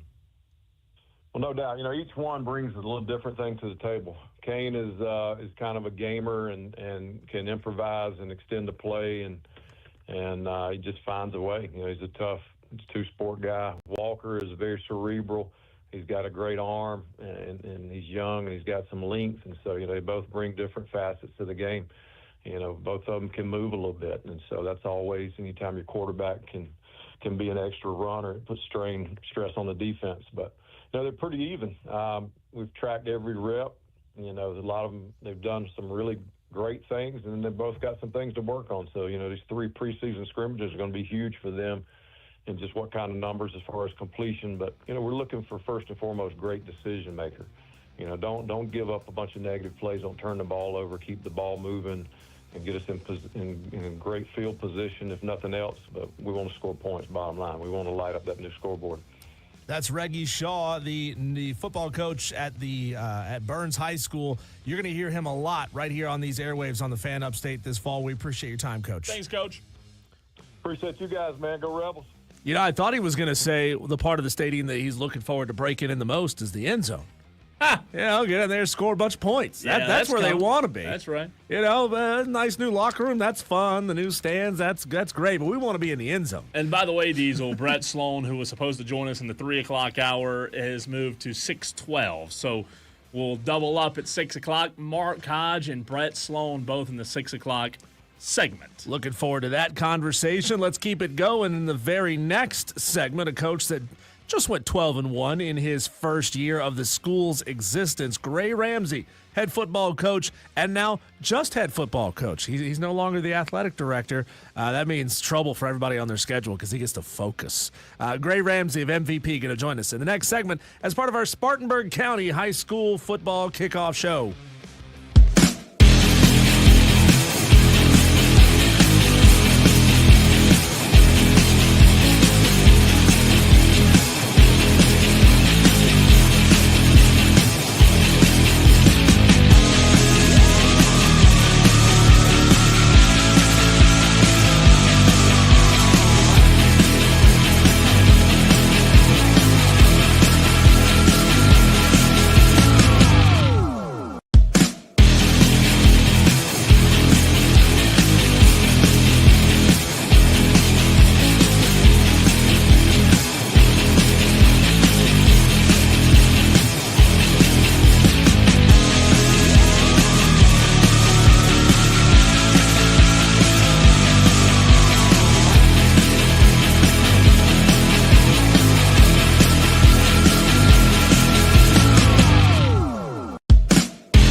I said to close out the last segment, look out everybody who is on MVP's schedule, because head coach of the MVP Stars, Gray Ramsey, now gets to just focus on being a football coach. He joins us right now on the Fan Upstate. Coach, we've had a chance to bring you on the show before, and a couple of weeks back we had a chance to bring on your new athletic director, Haley Martin. Talk about how that relationship has developed and just how much more time you get to spend now focusing on football, that you're not thinking about every sport. Yeah, it's been fantastic. I'm admittedly the happiest guy in the county, for sure. To have some time to where we really enjoyed that role. But being in the high school football realm, it continues to become more and more of a responsibility year round. And then having an opportunity to add someone like Haley Martin to our staff, to be a leader of our staff and the athletic director, and her success that she's had at the collegiate level, and rightfully so, how well she's done in a relationship she's already established within our school building. It's been really nice. And then she had a connection to our school prior to that. She was actually on our school board. So she's kind of been plugged in from the very get-go, from the very inception of the school, to being a part of the behind-the-scenes thing. So her being able to come in with that knowledge and prior knowledge to be able to help has been great. It's definitely lightened my workload a little bit, and I'm just really appreciative of our administration and recognizing that and giving me the opportunity to fully devote my time to our football team. Spartanburg County High School Football Kickoff show rolls on. Gray Ramsey joining us now on the Fan Upstate. Coach's Cole here. Talk about, from a staff point of view, a staff perspective, what was the biggest focal point from 2024, a very successful season, only one blemish, and then transitioning now to 2025. What's been the biggest focus for you and your staff? Yeah, I think the biggest focus for us was finally addressing some of the things that you need to be able to do well to actually win championship ball games. When we look back at this time last year, we'd had about 2 months with a group of kids, and there were a lot of unknowns still. And you had a really quick turnaround to playing meaningful football. And then I think when we got into the playoffs, anytime you go and play in a championship level game, it requires a lot more than skill. It's the little details of the game. And so having an opportunity this year to really have an off season with our kids and to address those things and to help them understand that, on a Friday night when you're playing in a big time ball game, typically it's not, how fast you are, how big you are. It's how you execute, and being attention to detail. So it's cliche. You hear things all the time. Coaches wanting to use the term building the community of their team and to try to build that culture, but it truly is that way. So for us to have that time that we've had in the off season all the way from January until now to focus on that thing, I think it's made us a much better football team. So I'm excited for our guys and to see how they grow as leaders on the field and how they continue to execute in a much better way as we move forward this year. Coach, last year you were pretty good on both sides of the football. Great offense, great defense. Where do you feel like those two units might be this year? Do you think you might be taking a step forward on either side, or maybe a little bit of a step back? Yeah, I think you're always cautious as a coach to make sure that you don't feel overconfident. But we returned 9 of 11 starters on both sides of the ball, so that's it's good. It's a lot. It's a lot of people coming back. So there's high expectations, and we've talked about that with our team. And that's a great thing, to have high expectations and have a group of kids that feels like, they've got a chance to go and win and compete at a very high level. And now it's up to us to put ourselves in that situation. That doesn't mean it's going to be guaranteed, but to take that next step forward. And it's always fun as a coach when you come back the year after you lose a ball game towards the end of the year and you return a bunch of guys. It makes it a little bit easier to coach them harder and for them to show up every day to be a little bit extra motivated. We start our scrimmage season next week, and we end it with a jamboree on Friday night against BHP. So it's the team that we lost to in the Upper State Championship. So to have the opportunity to kind of get back on the field, we're excited. But the expectations are there. I think that we feel really good about both groups. I think they've taken steps forward on both sides. So hopefully we have the opportunity to stay healthy throughout the year. And if we do, I think we'll have a chance to make another run. Coach, any scheme changes in the offseason, or are you guys just kind of adding to what you already had in place? Yeah, I think what you'll see this year is probably a little bit more to what I'm used to of running offensively. Last year we started a bunch of sophomores up front. So the scheme schematically, especially with Jalen, we did some tackle over things. We had a lot of heavy sets. You would see H-backs and tight ends, 2-back sets, quarterback involved in the run game.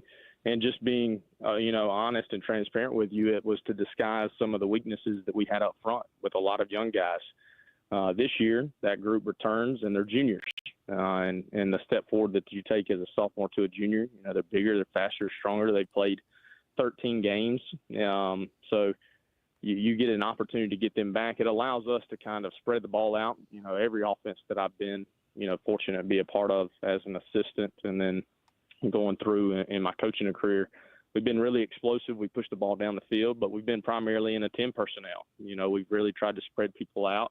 And last year we just didn't have that ability. We had to be really smart about how we disguise some of the inefficiencies that we had up front. And this year I think that's our strength.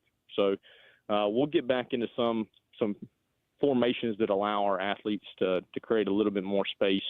And hopefully that brings some of the explosiveness back to our offense a little bit. And then on defense, because those guys are back and we had limited time last year, I think we're able to develop our schemes. We would go into a game and the blitz package and the stunt packages were pretty basic. The coverage packages were pretty basic. It's allowed us to add a little bit to that, but we want our kids to be confident. We don't want to overdo things, so we want them to be confident and play fast.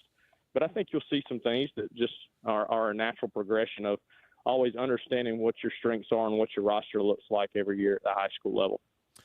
Coach, phenomenal first season there at MVP, 12-1. Any thoughts in the future? Maybe not. Maybe next year or the year after of really testing yourselves and testing your team and punching up to 4A and 5A teams in the region. Obviously, there's a lot of talent all over that county, but how much of the players and the family asked to try to put those really, really good programs there in that county on your schedule? Yeah, I think that's kind of the goal for our school. I hope that we're continuing to grow, and as our enrollment grows, we've added another 200 or so students to our enrollment this year, and eventually we'll get to that 1,000 number, which would allow us to probably play those teams. And I'm from the Mark Hodge tree and coaching with him at Chapman and Spartanburg. So I grew up in understanding that playing tough teams in the non-region slate only prepares you to be successful in your region in the playoffs. So I think that's kind of our ultimate goal. I don't ever want to place limitations on ourselves, but hopefully we're a school and a structure that can, play in showcase games, even if that's local or out of state, that provides our kids an opportunity to go play the absolute best. Coach, always appreciate you taking time to hop on with us. Best of luck this season, and I'm sure we'll talk to you again real soon. Yes, sir. Appreciate you guys. Have a good afternoon. Absolutely. Thanks, Coach. You too. That's Gray Ramsey, the head football coach at Mountain View Prep. Really good conversation there. Only if there was more to come. Diesel Weather is Mike Reed, Landrum, Jake Morris, Dorman, Donnie Littlejohn, Gaffney, Mark Hodge, Spartanburg, Brett Sloan, Woodruff, Josh Batchelor, Blacksburg, and Quinton Isom Union all still left. The Spartanburg County High School Football Kickoff Show rolls on. Hour 3 next.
The Spartanburg County High School football kickoff show rolls on the first day of August. It's a great day, a beautiful day here in Greenville. I know they're getting some storms, some nasty storms up in the Bowling Springs, Gaffney area. How long until it makes its way here, Diesel?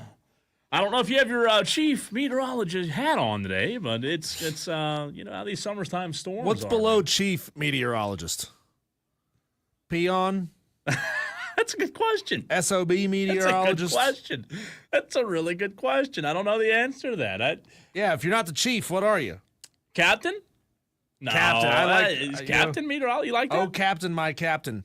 Looking at the weather maps right now, I know this is riveting radio. Yeah. But where we are, it's coming at us, man. Is We're it? gonna start seeing it here around 6 o'clock. Ah, okay. At the studios here at 25 Garlington Road in Greenville. Yeah. So we've got Mike Reed of Landrum joining us in about 4 minutes. Jake Morris of Dorman at 5:22. Gaffney's Donnie Littlejohn in his first season at 5:32. That's all in this hour.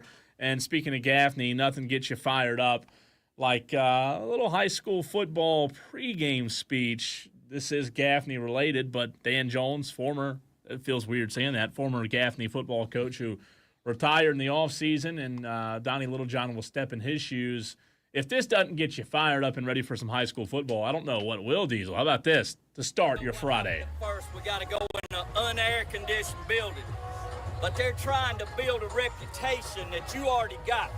Yeah. They ain't beat y'all in 7 years. They have to do theirs artificially. Yeah. You understand what I'm saying? Yes, Gaffney's got the tradition. They won't. Yes, and they trying to go after it by being dirty and treating people wrong. You understand what I'm telling you? Yes, we don't have to treat people wrong. When they get on the field, we show them what our character is and what we made of. You understand that? Yes, sir. That's all made up crap. That don't mean nothing. When the ball's kicked off, it's what you do when the ball kicked off that matters. Not this cheerleader, not y'all go over there, not their security guard they had guarding the field down there. That don't mean nothing to us. Yes, sir. You understand that? Yes, sir. What matters is you play your tail off and you be Gaffney. They want to be Gaffney, you be Gaffney. Yes, if you Gaffney tonight, you'll go home victorious. I promise you that.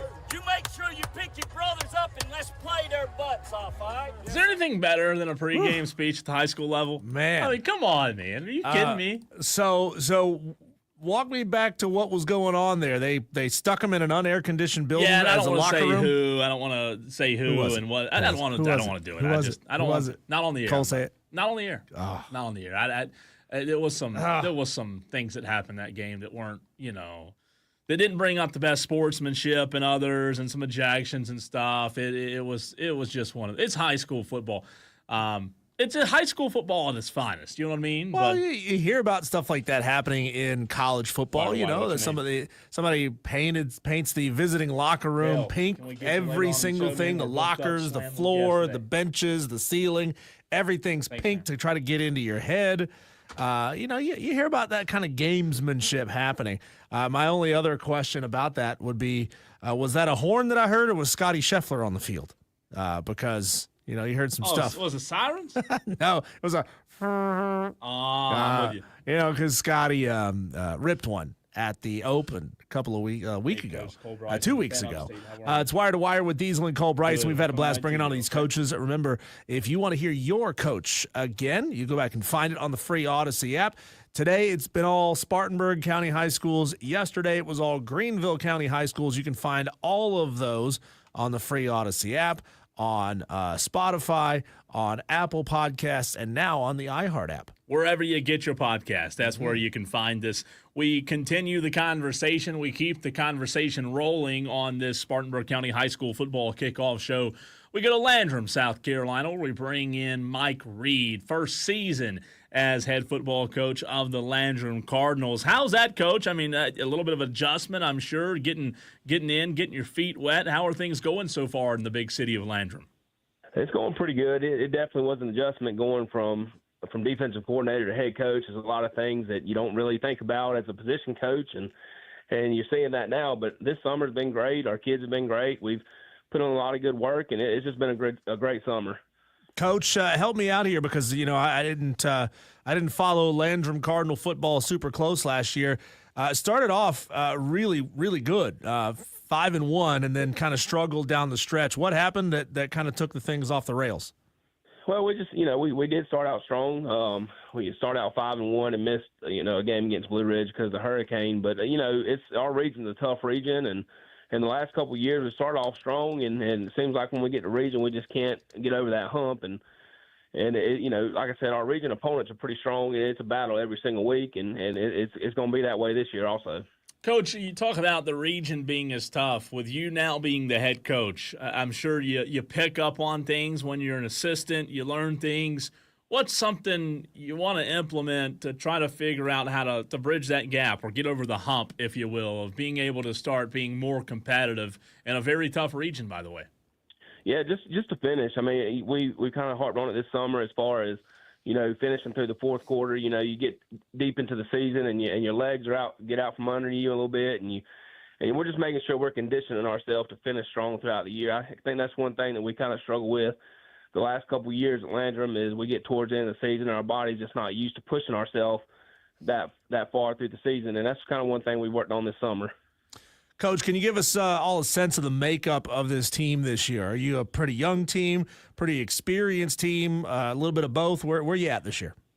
We're going to be a little bit of both, but at some pretty important positions, we're pretty skilled there as far as Ty Foster at quarterback. He's going into his third year now. He passed over 2,000 yards and ran almost 700 yards, so he's going to be the leader of our offense. And A.J. Lindsey's a senior. He's a 4-year starter, and he's going to do everything for us. He's going to play running back, H-back, tight end.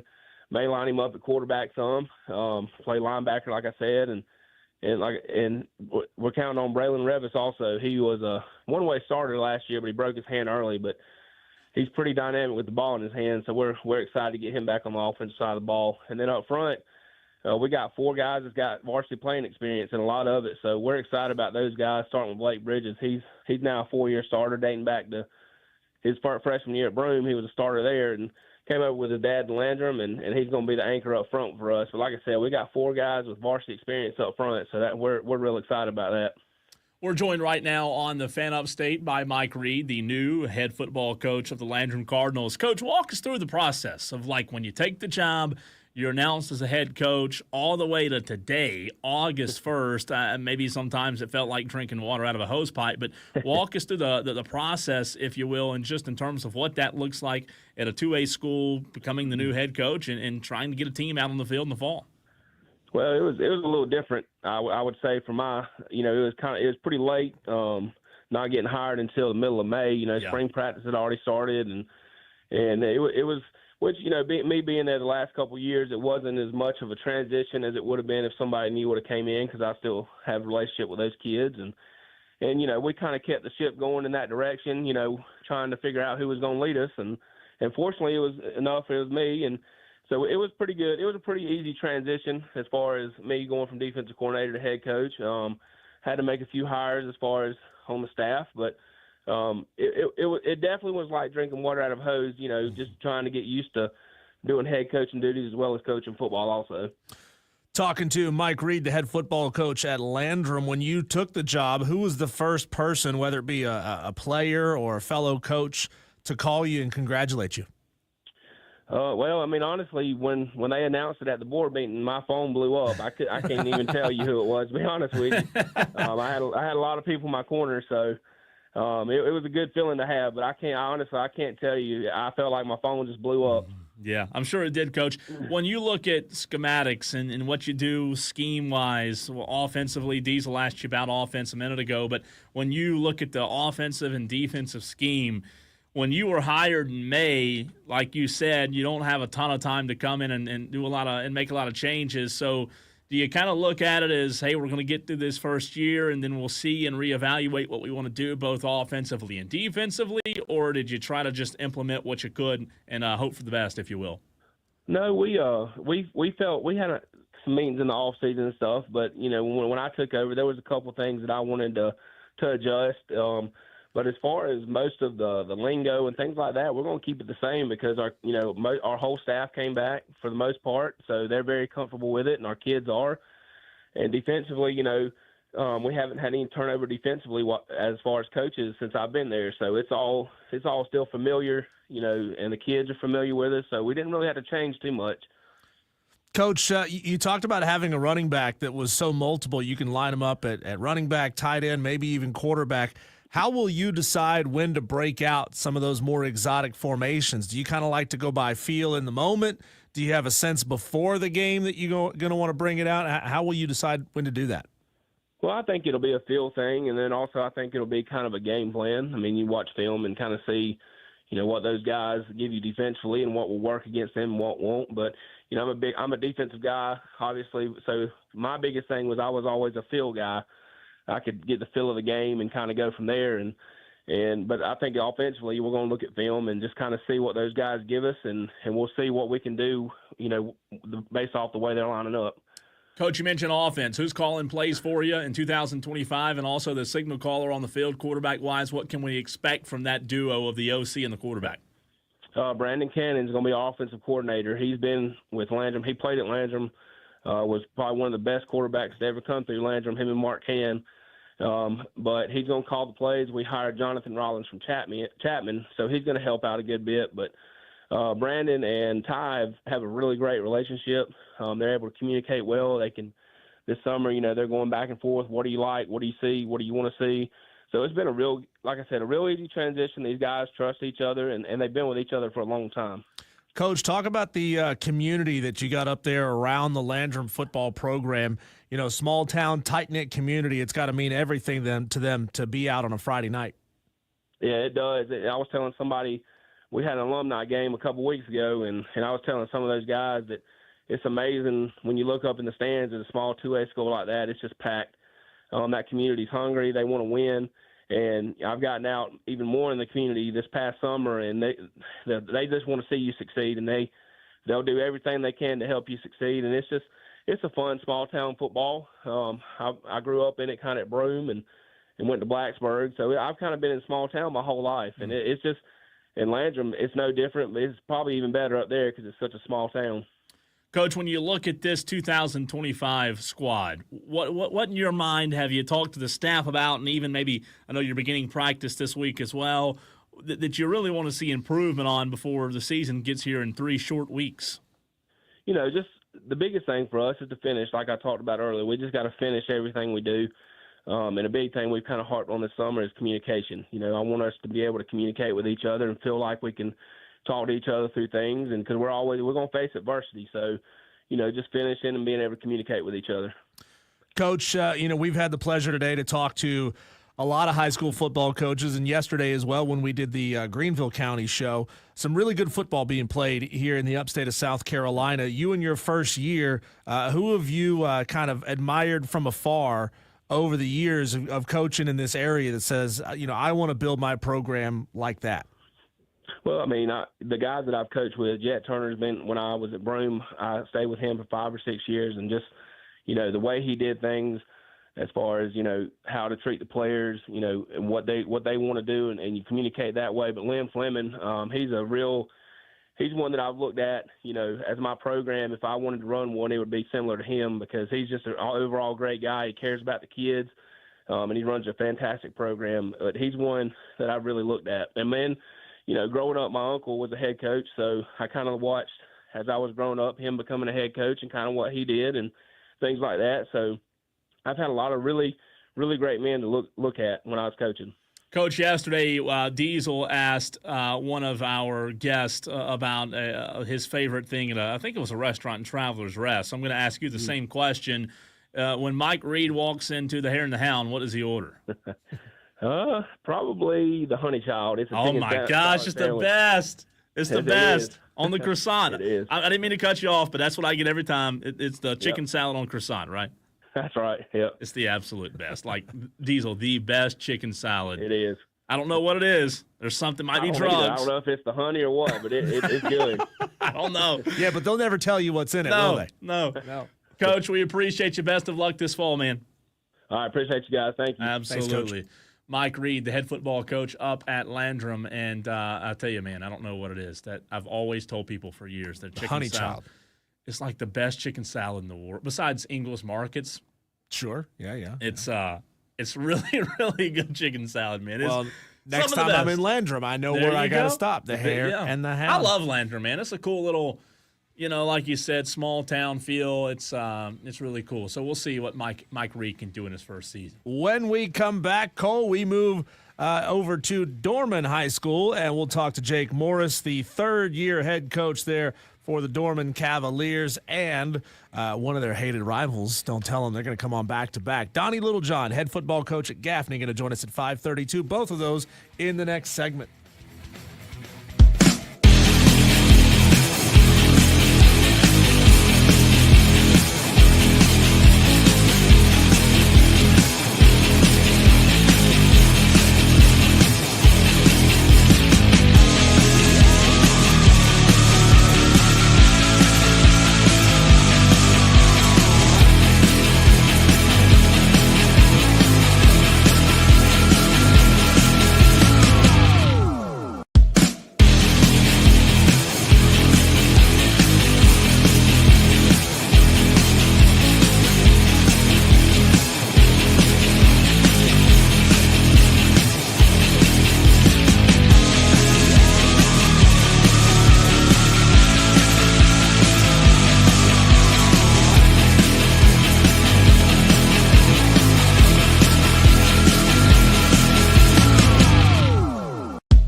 Our Spartanburg County High School football kickoff show continues, and we are now going to start talking about the big dogs. This segment coming up next, we'll have on Donnie Littlejohn, the new football coach at Gaffney. But first, Jake Morris, third season as the head man at Dorman.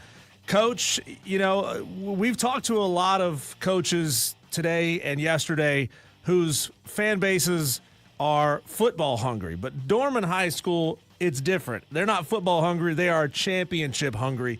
Win or lose, Coach, how long does it take after that clock hits all zeros before you start getting texts and phone calls from parents, from alumni, and other people around that program congratulating you or maybe chewing you out? I don't even know if the clock hits zero, to be honest with you, Cole. It's pretty instant. It's pretty instant, but it's you know, that's what you want as a coach. You want to go to a place where it matters and it means something, and you know, that's definitely Dorman, and that's what I was raised in and what I grew up in, and I think that's, you know, I don't know if I'd want it any other way. Coach, thanks for hopping on with us, man. It's Cole here. Always love talking a little ball with you. Talk about the newness for Dorman in 2025 with Michael Lancaster coming back to coach offensive line, Jason Farmer coming in as the OC. Talk about the two hires that you made in the offseason and what you expect that to do for you on Friday nights. Yeah, I think those are two really big hires for our program, not just as coaches, but, you know, two really good men that have the right heart for these kids and doing the right thing by these kids. And, you know, I think they're very good football coaches. I think their track record will prove that. You know, Jason was an OC for legend and Doc Davis and had his own program for 11 years. And Coach Lancaster's ran his own program, had been at Dorman and coached under Coach Gutshaw for 21 years, I believe. So, yeah, you know, returning him and adding Jason is big for our program. I think it's big for our kids, big for our students to see that. And, you know, it adds a style of offense that we've been known for and brings it back. Coach, you're going into your third season. How would you describe the personality of your group of guys going into this season? Are they going to be a fun, play loose, play free kind of bunch? Or are they going to be, you know, an intense, hyper focused kind of team? They're not intense or hyper focused. They're a fun bunch. You know, we got this thing going 2 years ago. Or I guess 3 years ago now. We built it around these guys. We built it around our junior class, our sophomore class, and you know, these are the guys that are now seniors and juniors that we really sunk our teeth into to build the program around. We knew what we had. We got a lot of talent coming, and we're excited about, you know, where they are now, and the leadership skills those guys have developed and the way they've worked and just kind of meshed and grown as a team. We've been really young the last 2 years, and now we finally get to put a group out there that's veterans and seasoned and played a lot of varsity football. We're talking to Jake Morris, the head football coach of the Dorman Cavaliers. Coach, yesterday Diesel and I were talking to some coaches in Greenville County. It was our Greenville County High School football kickoff show, and one of the coaches that played under Coach Gutshaw was talking about how he is, you know, plans to run his program with a lot of things that he learned from Coach Gutshaw. Are you still doing that? Do you feel like with bringing Michael Lancaster back and having Jason Farmer who wants to run the football, do you feel like you're getting back to the Gutshaw ways, or am I off on that a little bit? No, I mean, I think when you've built a relationship that we all have with him and worked for him and he's invested in you and kind of molded you in this profession, I think a lot of that stays with you. But I would say the thing that I've learned the most, you know, in doing this is I got to be true to myself. Yep. And we're switching into an identity that's my identity, what I want for this program. There's a little bit of him in there. There's a little bit of Jamie Chadwell in there. There's a little bit of, you know, all these guys that I've worked for and played for and worked under. You know, you kind of take things that you like and you keep, and you take things you don't like and you throw out. And it takes time to learn who you are in that sense as when you take over a program. And so I think the identity you're going to see is got a little bit of all of them in it, but it's me, and it's what I see our program heading, and it's what I see that we do really well. Talking to Jake Morris, head football coach for the Dorman Cavaliers. I'm going to ask you a question that I asked your counterpart at at Boiling Springs a little while ago. When a player moves up to Roebuck and they're enrolled at Dorman U, and he says, hey, coach, I want to get on the field and I want to play right away because I was pretty good at where I was before. How does that conversation usually go? It's, we've had these conversations, and sadly, I think in high school football, you have more of these conversations that, people pick up and move. But look, we're going to play the best player, and I'm never going to promise anybody playing time because I can't do that. One day you might be the best, the next day you may not. And I tell our guys that all the time. We're going to put the best 11 on the field. Whoever that is, that's whoever it is. I don't care if he's played every snap or if he hasn't played a bit, but the best 11 are going to play in that game. And you can't promise playing time. I just don't see how you can do that and get away with it, because then it makes you look like you don't hold up to your word. You're not a man of your word, because a lot of times when people come in and do that, they're probably not going to start for you anyway. It's the kids that come in and work hard and earn it. They're the ones that you want. Coach, speaking of transfers, you guys at quarterback have a guy that transferred in from North Carolina. Talk about what the offense will look like under him, and for those that haven't seen him yet, what they can expect to see at the quarterback position for the Cavaliers in 2025. Yeah, so Meat came to us back in January. Been working with us since then, and he's coming off being a 3-year starter at Asheville High School for their varsity program. Extremely talented with his legs and his arm. He's pretty accurate with the ball. He does a lot of good things, and he's got a lot of play and experience at the varsity level. We played him in a jamboree 2 years back to back, and he was the quarterback, and he gave us fits. So he does a lot of good things. He's a good kid. He's turned into a pretty good leader for us, and just excited to have a senior in that role that has been there and done that. And hate the circumstances of how he got down here with the hurricane and all that, but we're glad he's with us, and he's going to make a big impact. So he's excited to watch.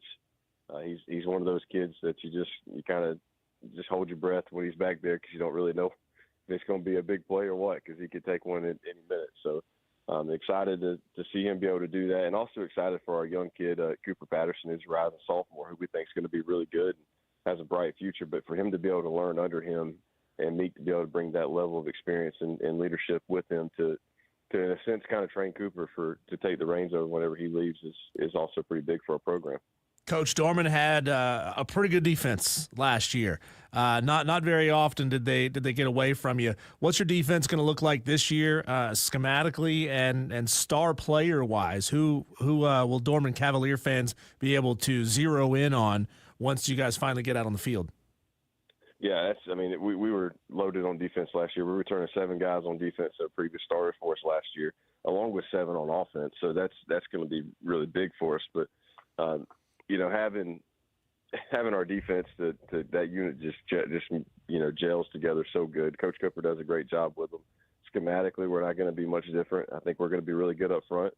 Our linebackers we got one returner that started a lot of games for us last year, and Jordan Darby, and then the others are very talented, and Daryl Packer's another senior that played in some roles last year for us, and so having those guys back to just to have that experience in playing, and then our secondary, obviously you got Contavion Anderson, who's a generational player, but then you got Donovan Anderson, who's also really good, and Jabez Thomas coming back, and he's a young kid that started as a sophomore, so a lot of reps there at corner coming back for us, and so we're excited to see what those guys can do. Just a lot of talent on the field at one time. But at the end of the day, we got to play our football. It's just physical, fast, nasty football, and rally to the football and pursue. And I think our guys do a tremendous job of doing that. And so I look to see the same kind of defense on the field this year that we put on there last year, and with the chance to kind of nudge it a little bit. Coach, last question for you. You have 2 really good running backs, and one running back coming back from last year's squad in 2024 that got a lot of production. Talk about the run game, how the offense wants to be, kind of evolved around the run game for the Cavaliers, but also with your quarterback, if you expect him to be a part of the run game at all. Yeah, absolutely. I think we got 2 studs coming back, and Nick Means, who's going to end up. Nick will end up, by the time he graduates next year, will end up being a 4-year starter for us, and that's almost unheard of at 5A football, especially in the upstate. So he does great things, and Isaac Tate is a rising junior, came up and played some for us last year as a sophomore. Those 2 guys are just studs back there and do a tremendous job.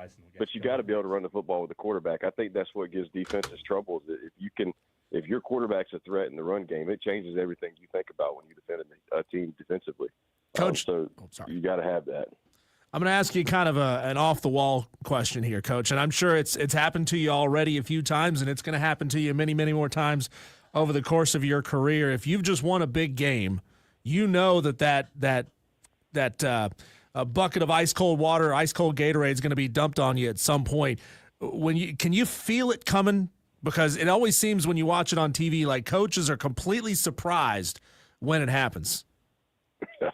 Yeah, Honestly, I think in those moments that you've just won a big game, your adrenaline's running as much as the kids are, and you're excited and fired up, and you really don't know what's going on around you. And I'll be honest with you, when the ball kicks off on Friday night from 7:30 to whenever it's done, I could not tell you what's going on behind me or around me. I'm just locked in. So even towards the end of the game, you're in those moments in your head where you're just kind of locked into the game. So if they're really good at doing it, no, you don't know what's coming. If you got some guys that aren't, and you kind of feel bad for them, and you got to let them get you because they're trying their best. But most of the time, no, you don't know that's coming. Coach, always appreciate you hopping on. Best of luck to you and Dorman in 2025. Thank you. Appreciate you guys having me. Absolutely. Jake Morris, head football coach of the Dorman Cavaliers. We continue the conversation, keep it rolling on the Fan Upstate as we bring in Donnie Littlejohn, the head football coach of the Gaffney Indians. You've heard him on the Fan Upstate several times this year already. Second day of practice this morning for the Indians up in Cherokee County. Coach, has it really set in yet that football season's here in your mind? Guys, first of all, thank you for having me on today. I appreciate everything you do for high school football. Let me go ahead and say that before we get started. But not really. We've had 2 pretty good days of practice. Excited about the energy that's surrounding Gaffney football right now. But if I'm being completely honest, with all the excitement and anxiety and anticipating this season starting, no, it has not set in yet that, we're underway. Coach, what would you say is so far, and it's only been a couple of months since they named you as a head coach, would you say has been the biggest learning curve from being a longtime OC, taking over the reins as the head coach? What have you had to adjust to the quickest? Well, it's the decision making. Always making sure you're doing what you feel is right and being consistent when it comes to the entire team. I mean, for a long time, my sole focus was the production of the offense. And, I really approached the last 14 years or 16 years, however long I've been doing this, is, it was my job to score points. It was my job to, put us in a situation where we could win the football game. I never worried about stopping people. I never worried about special teams. I never worried about that aspect of the game because I feel like I've always been surrounded by other coaches who are capable and they know football, and so I just never had to worry about that. I kind of stayed in my lane. And now having to worry about the production of the entire program, and which including, making sure that the players are disciplined and making sure that the program's in a positive light, making sure we're doing things in the community and, on top of winning ball games, we're making sure we got people around us that can help us win ball games. I mean, now you have to concentrate on the entire program. I mean, you kind of – it consumes you. So that's kind of been one of the things, learning how to manage time and, still make time for my family and just, because they're the most important thing at the end of the day. Yeah. But, Gaffney football is big and the expectations are huge and, just making sure that we're doing what's right by everybody. Coach Diesel and I have had several coaches on today already, probably a dozen or so already, and I've asked this question once or twice. But from your perspective, when you are now, in the fall camp, you've been practicing for 2 mornings already. How many position groups across the field are you and your assistant coaches still watching these 3 scrimmages coming up as really decision makers in terms of who will start at each position, and if you can go into detail what those positions are? Well, it's my desire and my hope that Gaffney is a place where we embrace competition. I feel like, the Bible says iron sharpens iron. So I really want to create an environment where, to be completely honest, the kids feel threatened every practice. That they have to come out there and give us their very best so we can get their very best on Friday night, but also so they can become the best football players they can be. And hopefully that'll open up opportunities for them later on, or, whether that's next year if you're a junior, or, a couple of years if you're a sophomore, or even in December for these seniors who are still trying to find a home. So, I've kind of told these guys, and I'm preaching this, that, hey, you're going to compete every day for your spot. So to say that, we have starters, we're still trying to figure that out. What's the best 11 on the field, who's going to put us in the best situation to be successful? And you really can't make workouts mandatory, but the hope is if you commit to, giving up your summer and putting the team first and coming and giving your very best, it's going to make you the best athlete so you can put the team and yourself in a situation to be successful. So just trying to make sure we get the best 11 on the field, to know what our best combinations are, and, just to be excited about football. I'm looking at everybody. I don't really have they're evaluated every day. So there's a lot of spots that still concern me, and that's just because we hadn't put on football pads yet, and I don't know if all the hard work we've done is it going to pay off. Coach, I think I can answer that question a little better come Monday or Tuesday, possibly Wednesday. But right now, every position on the football field for me is a concern. Talking to Donnie Littlejohn, head football coach at Gaffney, on Wire to Wire with Diesel and Cole Bryson. Not that you need any extra bulletin board material, but we do have a Dorman fan who's messaging in on the stream. He says he's coming for the Upstate and State this year. So bury that in your back pocket if you need to. But I want to ask you a question that I was able to ask Cade Klubnik a couple of days ago up at ACC kickoff event, and this being his last ride at Clemson this year. And I know how special Friday nights in Gaffney are for that community and for the seniors that are on this team. How are you trying to keep them both focused on the game and the task at hand, but also enjoying these last 5, 6, 7 opportunities to play at the reservation? Well, first, to that Dorman fan, my wife is a Dorman graduate. So I promise you there's no bigger rival in the house versus Gaffney and Dorman than she and I. So he can keep that coming. But I'm a alumni of Gaffney, and we have people come back all the time and tell us, how this place is special and it's unique. I, as a coach, the only place I know is Gaffney, so I can't speak from that aspect. But going to college and playing at Furman and coming back, and I just know how electrifying it is, and just the expectations and what Friday nights feel like. I think it's hard to find a better environment. You can make that case, but I just know what football is on Friday nights for the people in Gaffney and what that means. And when it's gone, it's gone. I try to hold on to it all these years as a coach, but I'm telling you, there's still a little difference from playing and being a coach. Yeah.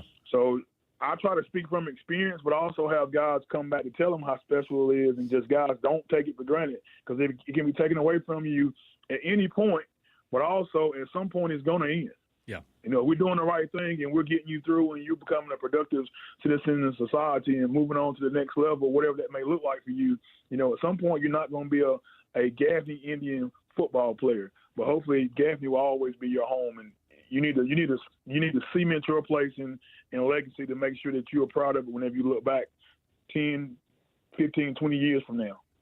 Coach, I want to ask you this question. Everybody wants to be a head coach, right? Everybody aspires to be a head coach, and now you, in your first year as a head coach, I kind of say this tongue-in-cheek, have the opportunity to have 2 quarterbacks that are really good quarterbacks on your roster, and you have wished to be a head coach, I'm sure, like everybody else, and in your first year you get a quarterback battle, 2 good quarterbacks that have potential, and I got to know from somebody that is on the outside looking in, how do you as a head coach handle that, but not only the quarterback position, but other position groups where it might come down to that last scrimmage?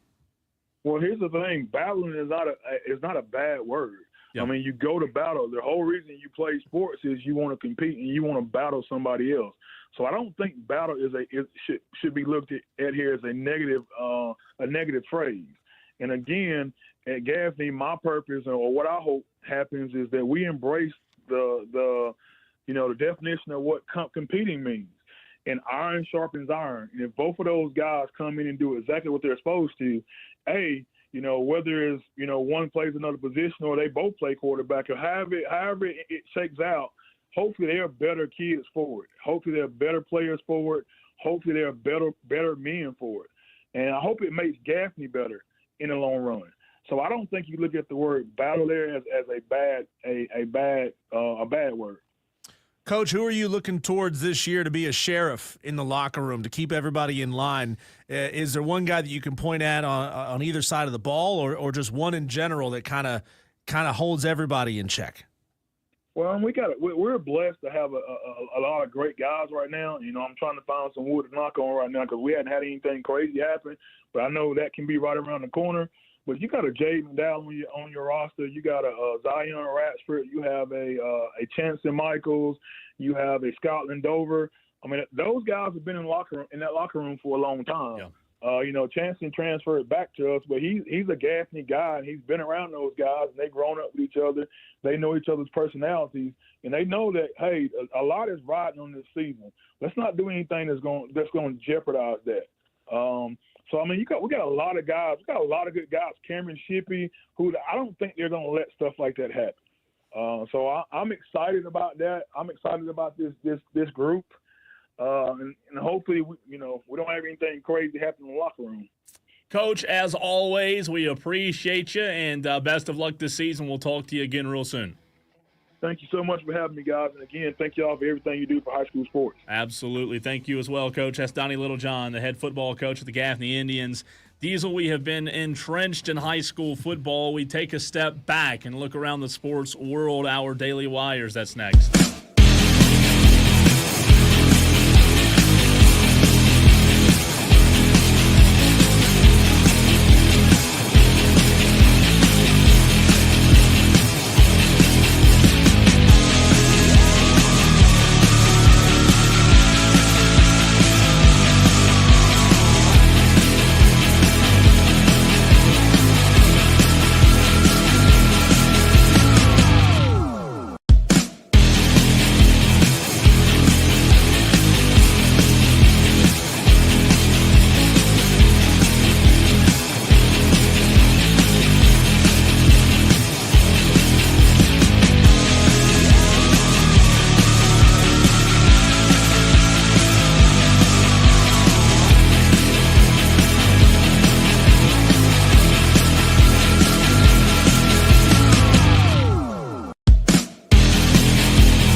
Well, there's been so much happening on the Spartanburg County High School football kickoff show, Diesel, that we have been so entrenched we have not been able to take a peek around the sports world and see what else is happening. We do that right now in a segment called Our Daily Wires. Bzz. It's the buzz of what's happening in the sports world. Not good news for the Atlanta Braves, but it should be common news as the Atlanta Braves should be used to L's by this point in the season.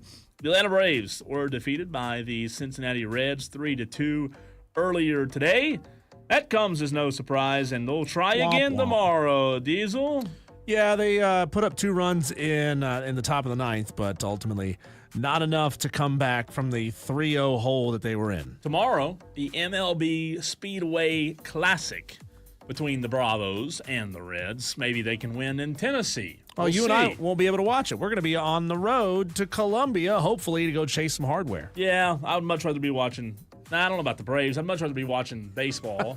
As crazy as that sounds.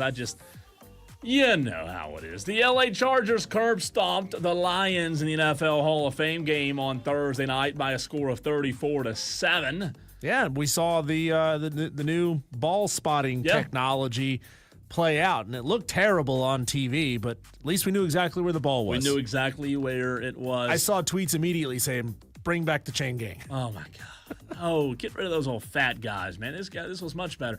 Washington Commanders wide receiver Terry McLaurin, Scary Terry, frustrated with contract negotiations and has requested a trade. He's a good receiver, man. I think that'll be interesting to watch and see where he ends up. Maybe they can make a trade in division with Micah Parsons, who ruined my Friday earlier today, Diesel. He has also now asked for a trade. You seem deflated. Yeah, very. He posted on social media, "Thank you, Dallas, but I no longer want to play for the Dallas Cowboys." To me, this still doesn't feel real. Micah Parsons, I thought would retire as a Dallas Cowboy. This is tough. Jerry! Come on, Jerry. Yeah, thanks, guys. Pay your best players, would you? Unbelievable, man. Unbelievable. I got a text last night from a friend of mine that said, "Did you just see that 8th inning between the Braves and the Cincinnati Reds?" Why? Because it was historic. That's right. The Braves, they might be bad, but guess what? They're making history. That's right. An ordinary Thursday night game, Diesel, between the Atlanta Braves and Cincinnati Reds suddenly turned into a historic thriller in the 8th inning when the Braves broke a 3-3 tie by exploding for not 1, not 2, not 3, not 5, not 6, not 7, 8 runs, only after they were up to allow the Reds to storm back. Oh. With 8 of their own runs in the bottom of the frame, 16 runs in 1 inning. It was just the 3rd time in MLB history that both teams scored 8 or more runs in the same inning. That's truly pathetic. It's truly pathetic. Oh, my God. You ever watch your football team and you know, like, all right, we score, but I know there's no chance they're going to stop the other team. Like, we finally broke this tie. Feels like we can pull ahead, and then, no, we're just going to get back. Give up 8? God. Awful. Are you kidding me, man? This is just... Somebody ought to be fired. Yeah. Oh. They should be, man. 8 runs, 16 total. Stanford has hired former Nike CEO John Donahue as the school's new AD. The university announced on Thursday. Donahue, Diesel, a lot of experience, obviously, as you can imagine. 65 years old, will arrive in the collegiate athletic director space with a vast swath of business experience. As Stanford's official viewed him as a unicorn candidate. Wonder why. That's big. How did Oregon let him get away? Come on, man. He's the CEO. You gotta make that guy happy. Yeah. How about this? Charlie Woods remained in strong position, but ended up missing the cut. Oh. Missing the cut in the Junior Ryder Cup. More like Charlie Sawdust. Yeah. Shot 9 under. A couple more for you real quick before we run to a break. In a new executive order, President Trump has ordered reinstatement of the presidential physical fitness test. And one more, the most intriguing to me today, Diesel, in a billion with a B dollar deal, NFL Red Zone is on the move to ESPN. How about that? Oh, everybody's cable packages is going to go up. ESPN's got Red Zone now? Are you kidding me? Maybe I'll actually tune in and watch it.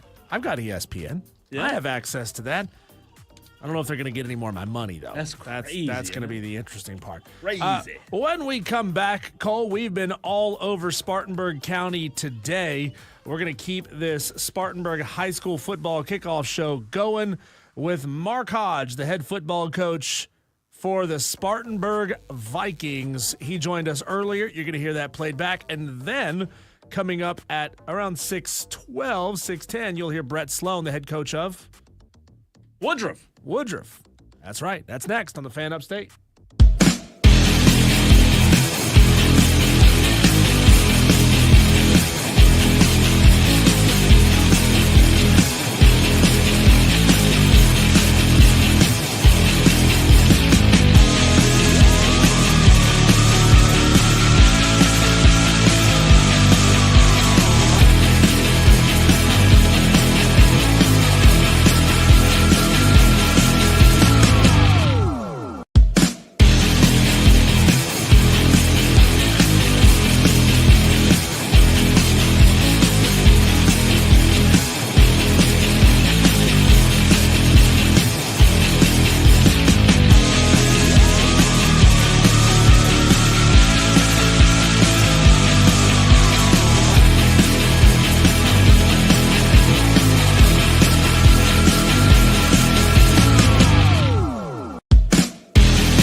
our next guest going into his 6th season as the head football coach of the Spartanburg Vikings, 2-time state championship winning head coach. His study smells of rich mahogany and fine leather-bound books. He's just a winner. Mark Hodge, head football coach at Spartanburg. Cole had a chance to catch up with him yesterday, and we're going to play that back for you right now. Cole Bryson of the Fan Upstate with the head football coach of the Spartanburg Vikings, Coach Mark Hodge. Coach, how are you, man? Football season's here, isn't it? Yes, it is. It is. We're great. We're excited about it. I tell you what, it comes quickly, and it also goes by quickly. You've been doing this a long time. Do you sometimes pause and cherish and take in moments throughout the course of the summer that maybe you didn't as a younger coach, because it does go by quick? You do, for sure. You start seeing the growth of the individual, probably more than you actually recognize just the athletic performance. Especially kids at that age, you can really tell a huge transformation from a freshman to a senior, and it's kind of fun to really pay attention to them go through those different phases. It's the Spartanburg County High School Football Kickoff Show right here on the Fan Upstate. We're joined by Mark Hodge, the head football coach of the Spartanburg Vikings. Coach, 2024, I've said multiple times on air and off air, I've been broadcasting high school football for 15 years now, and I think last year's defense was the best I've seen, and I'm sure you would agree that it was up there in all the teams that you've coached, and obviously a lot of those guys from that defense aren't with you in 2025. How hard is it going to be to replace what you had last year production-wise?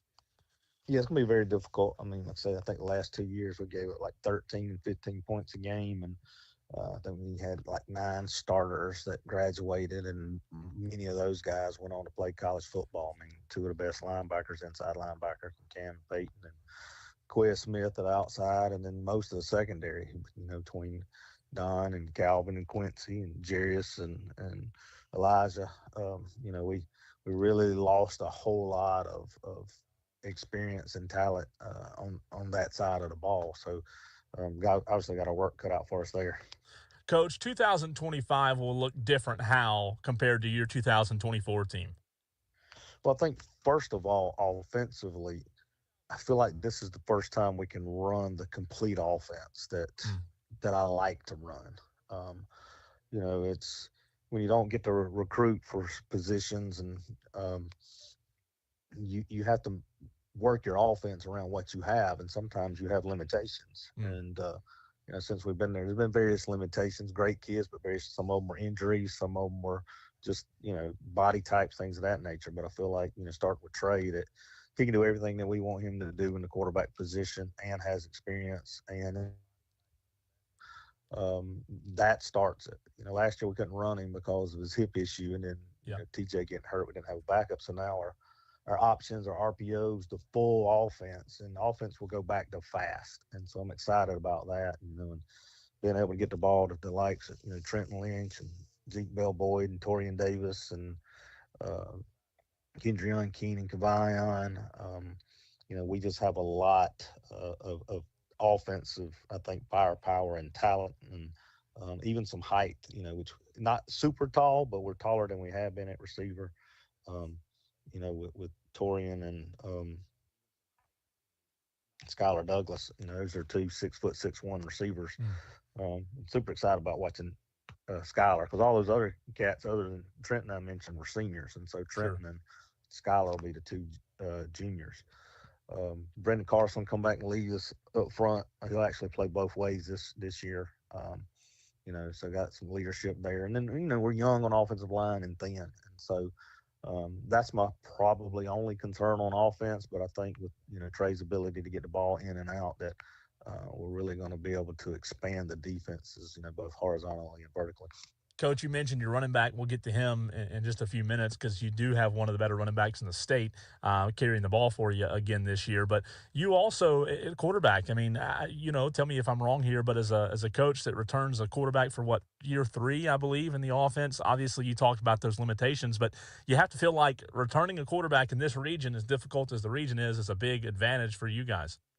It's huge. Trey could potentially be the best I've coached. Every every quarterback that finished the year for us as a starter, as a senior, went on to play college football. Yeah. And so I think Trey has the potential to be the best of all of them. You know, had 2 Shrine Bowl quarterbacks, and he's right there. And and this year plays with no limitations. So I'm really excited to watch what he's going to do with the football. Do you feel like Trey is in a position now as a senior leading this football team that we can talk about his physical traits, but mentally, do you feel like what you've seen throughout the spring and the summer, he can take his game up another level because of what he can do mentally? No doubt. Like, he's understanding the quicks, he's understanding the check. So we give him full check authority, more than anybody else, probably any college in the state too. And so he knows those. He's learning defenses. He's understanding leverages. He's understanding where to miss and how to miss. And I feel like every day he gets better, and he's also a better leader every day. And so one of the major college quarterbacks, he's going to East Carolina, but one of the major college quarterback coaches told us he was the best quarterback that he had actually scouted on the East Coast. So we're super excited about that. Absolutely. And Coach, looking at this region, I mean, it could almost be a region of running backs with the running backs that are in the region. You have a pretty good one yourself. And, as we look around the region and see all the different running backs and what they can do, what do you feel like is special about yours? Yeah, Trenton's just got unbelievable vision and balance. He's a tough kid too. He's probably shorter than the other backs, but I just think his balance and his mass plus his explosion, and he's still a young pup. Like we mess with him and say, you don't got facial hair yet. So, looking forward to, as he continues to mature and grow physically and just as a player, he's already at top 10 at Spartanburg High School running back, and he's not even played his junior year yet. Wow. So, very blessed to have him on our team. And he's probably got some of the better hands on the team too. So you'll see us do a lot more with him like we did with Debo. You'll see him in the backfield and out of the backfield. So we'll make sure he has the ball plenty of times a game. Coach, you've mentioned quarterback, running back, and other positions, but when it comes to special teams, you have the best kicker in the South, Southeast, country? You tell me. Country, I was working on an actual, kind of team preview, and when you've got 3 of the best skill players potentially in the nation, or at least some of the top ones in the nation, you feel good about the chances of getting points on the board. And sure. What Will provides is, I'm probably going to let him try a 60-yard field goal this year if the game situation allows for it. And then, so not only am I confident with points, we got points probably 20 yards deeper than most people that we play. And then not only with that is the hidden field position, what he can do punting the ball, what he can do with kickoffs, so he adds a tremendous advantage, and being a 4-year starter. So the things that we can ask him to do, most people across the country are not going to be able to ask their kicker to do.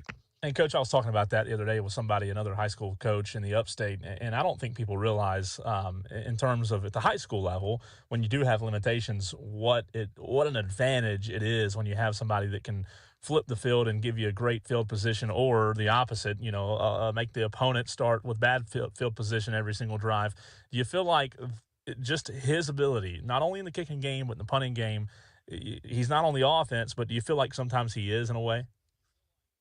Oh, there's no doubt. I mean, like I say, our play calling options are greater than everybody else's, because we have to get to this yard line for a true possibility of points, where they have to get to that one, and so it allows you to be more aggressive with your play calls. It allows you to take more shots. It just gives you a freedom that most doesn't. And then, like I say, with being able to pin teams and make them have to travel further distances, because a lot of times in high school is a team that makes a mistake. If you give an offense has to go 80 yards every time, then their probability of making mistakes, is going to increase drastically if they're only having to go 60. And so you put that pressure on the other team as well. And he's super athletic. He could probably be a linebacker, a safety, you could tie it in. And so that gives us some fake options that we can do with him as well. Coach, we appreciate your time as always. Best of luck this season, and we will talk to you soon. Sounds great. Appreciate you guys. God bless, and go Vikings. That was Mark Hodge, head football coach of the Spartanburg Vikings, and we keep it rolling right now with an equally impressive head coach from the 2024 season. Only went 9-2 in his third year as the head man of the Woodruff football team. Coach Brett Sloan, thanks for joining us today. How are you today, pal? I'm doing great. Thank you guys for having me. Coach, as good as the offense was last year, the defense was equally as impressive, man. Nobody was scoring on you guys. How do you feel about the returning production you have coming into this 2025 season on both sides of the ball? Well, I mean, I think we got a lot of key guys coming back, there's a lot of guys who have made a lot of plays for us and have got a lot of, we got a group of seniors that a lot of them have been starting or playing significantly for, this will be their third year now. So, there's no substitute for experience, so just having that and not to mention they're pretty talented guys, so that helps. And, there's a lot of potential, but potential's the most dangerous word in the dictionary, right? So it's just one of those things. You still got to go out and you got to do the right things and you got to have the right mentality and you got to prepare in the right way. And, that's going to be the challenge, as it always is. So, Coach, it's Cole here. Always appreciate you hopping on with us, man. How do you deal with the hype? You've been here for a few years now at Woodruff, and, man, as many people and players and coaches as I talk to in the course of an off season, all I've heard in the past few weeks is, man, Woodruff's stacked. Woodruff's going to be loaded. Woodruff's the team to watch out for. How do you handle those expectations? I mean, we talk a lot about, Nick Saban talked about it a lot, going from good to great. And there's two things that keep teams from going to good to great, and that's complacency and jealousy, and selfishness, So we talk an awful lot about not becoming complacent, not being happy with where we are, to continue to be hungry. And then we also talk a lot about, not being jealous and celebrating each other, we lean on Romans 12:15 a lot here lately. Rejoice with those who rejoice and mourn with those who mourn. And we try to emphasize those things in our program, and just stay focused. Really have a fourth down focus is something that we're trying to preach right now. So.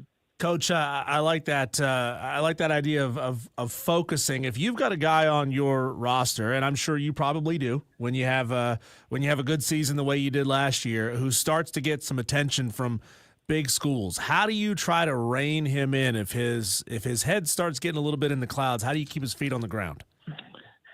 Well, it's just constantly reminding them that those offers can disappear as quickly as they appeared. It's still. You're still under an evaluation process, and just because you're offered doesn't mean you're going to have an offer as a senior. So we've got some guys who are, who are young and attracting some attention, and all that stuff is contingent sometimes on how you continue to develop. And just getting them to understand that. There's still things that. There's still parts of their craft that they have to work on, and that we're not a finished product by any means. So I think we just try to hone those things in and make sure they understand, that there's still another level they can go to. So. Coach, Aiden Gibson was our high school player of the week several times a season ago. Obviously, everybody in the county knows how good of a player he is. Talk about not only your plans for him in 2025 on this Woodruff Wolverine football team, but also how he can also make the guys around him better. Well, I mean, we want to get him the ball, right? I mean, I think that's kind of, but I do think, people are going to focus on him, as they should, and a big part of everybody's game plan will be how do we take Aiden out of the game, so just making sure that we have a good plan for all that and that we're able to move him around some. He's actually got a lot of versatility. He's very good catching the football out of the backfield and things like that. So, that allows us to do some things with him that, okay, if you're going to load the box, well, we have other ways to get in the ball. But also, too, it's hard to focus on him because there's good players around him. Cam Taylor, committed to Liberty last night. He's a fantastic tight end. And then you got Corey Motes is a really good player. Rylan Renfro in the slot has a lot of experience for us now. And, there's a lot of Renfros in this state who can really play ball. And he's a good player, too, And then you got Dre Jenkins and Curtis Bell at the other receiver spots, and they're good players, So I think it makes it hard. The beautiful thing about us is sometimes the sum is better than the individual parts, and I think that's true. Aiden is who he is, and he's a really good player, but also helps to have good players around you, right? So all those guys are good football players, and they can all make a touchdown happen. You can't sleep on any of them. So I think that balance is just something that we'll continue to focus on. And Aiden's great. He's fun to coach. He loves to practice. He loves football. He loves to work. He's a whole lot of fun to coach. He celebrates his teammates. He likes to see them succeed too. So those guys they're pretty tight, and when you have that, you got a chance to have something special. So. Coach, one of my favorite sayings is how you do anything is how you do everything. If you are locked in and doing the right things in one element of your life, you want to be doing it in all elements of your life. I know we could probably be here for an hour listing off the guys on your roster who you would say would embody that statement, but who can you point to who really, really embodies that? How you do anything is how you do everything statement. Well, I think Jordan Hood is a guy, I think of immediately. Jordan flies under the radar compared to some of our other guys, but he was a really good inside linebacker for us last year who, Sean Graybill kind of took the limelight, but Jordan had about 100 tackles himself at Mike linebacker. He was a really good player. He's super strong. His versatility. Jordan plays defensive end for us too. Jordan can play every position in our box defensively. He can play, and you don't find a lot of guys like that in high school. And the way he trains and the energy he brings, and in our weight room, if you're at rack 1, it means because exactly what those racks are tiered, and they're tiered on purpose. If you're in rack 1, it's because exactly what you just said is how you do anything is how you do everything, and every rep he takes at everything is an elite rep, and it's at the standard is very high for everything that he does, and he makes it a lot of fun and to coach. So. Coach, when you look at your first opponent, we all know how good Clinton, the Red Devils are. Is there anything that you can do, in these next couple of weeks to kind of mock and implement what Corey Fountain's going to bring in week 0? I mean, their offense is so hard to simulate. It's kind of it's a neat matchup in my opinion because philosophically we're probably a little bit different, and it's almost two ends of the spectrum in what we do. But I got great admiration for, and I say that just scheme wise, but I got great admiration for what they do. I think their offense is unique, and when I say unique, I don't mean negative anyway. I think it's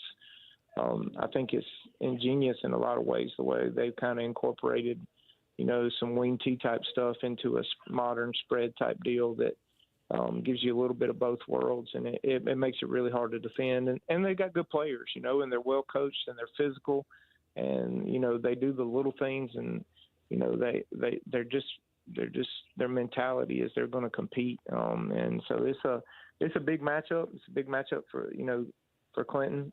It's a big matchup for the town of Woodruff, and it's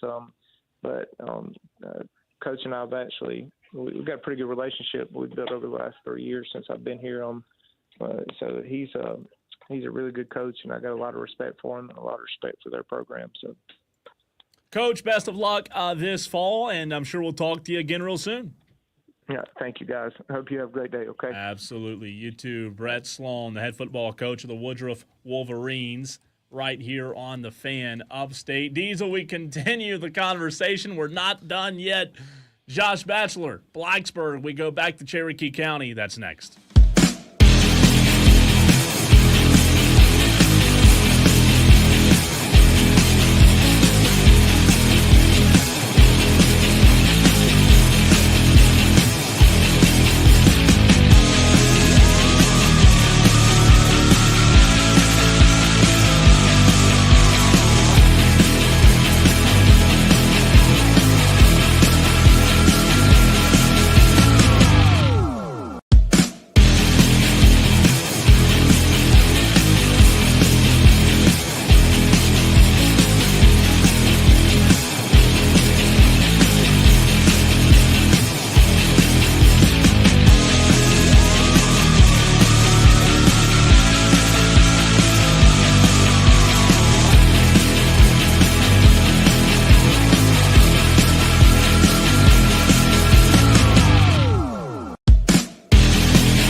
we continue the conversation right here on the Fan Upstate. Josh Batchelor joining us momentarily.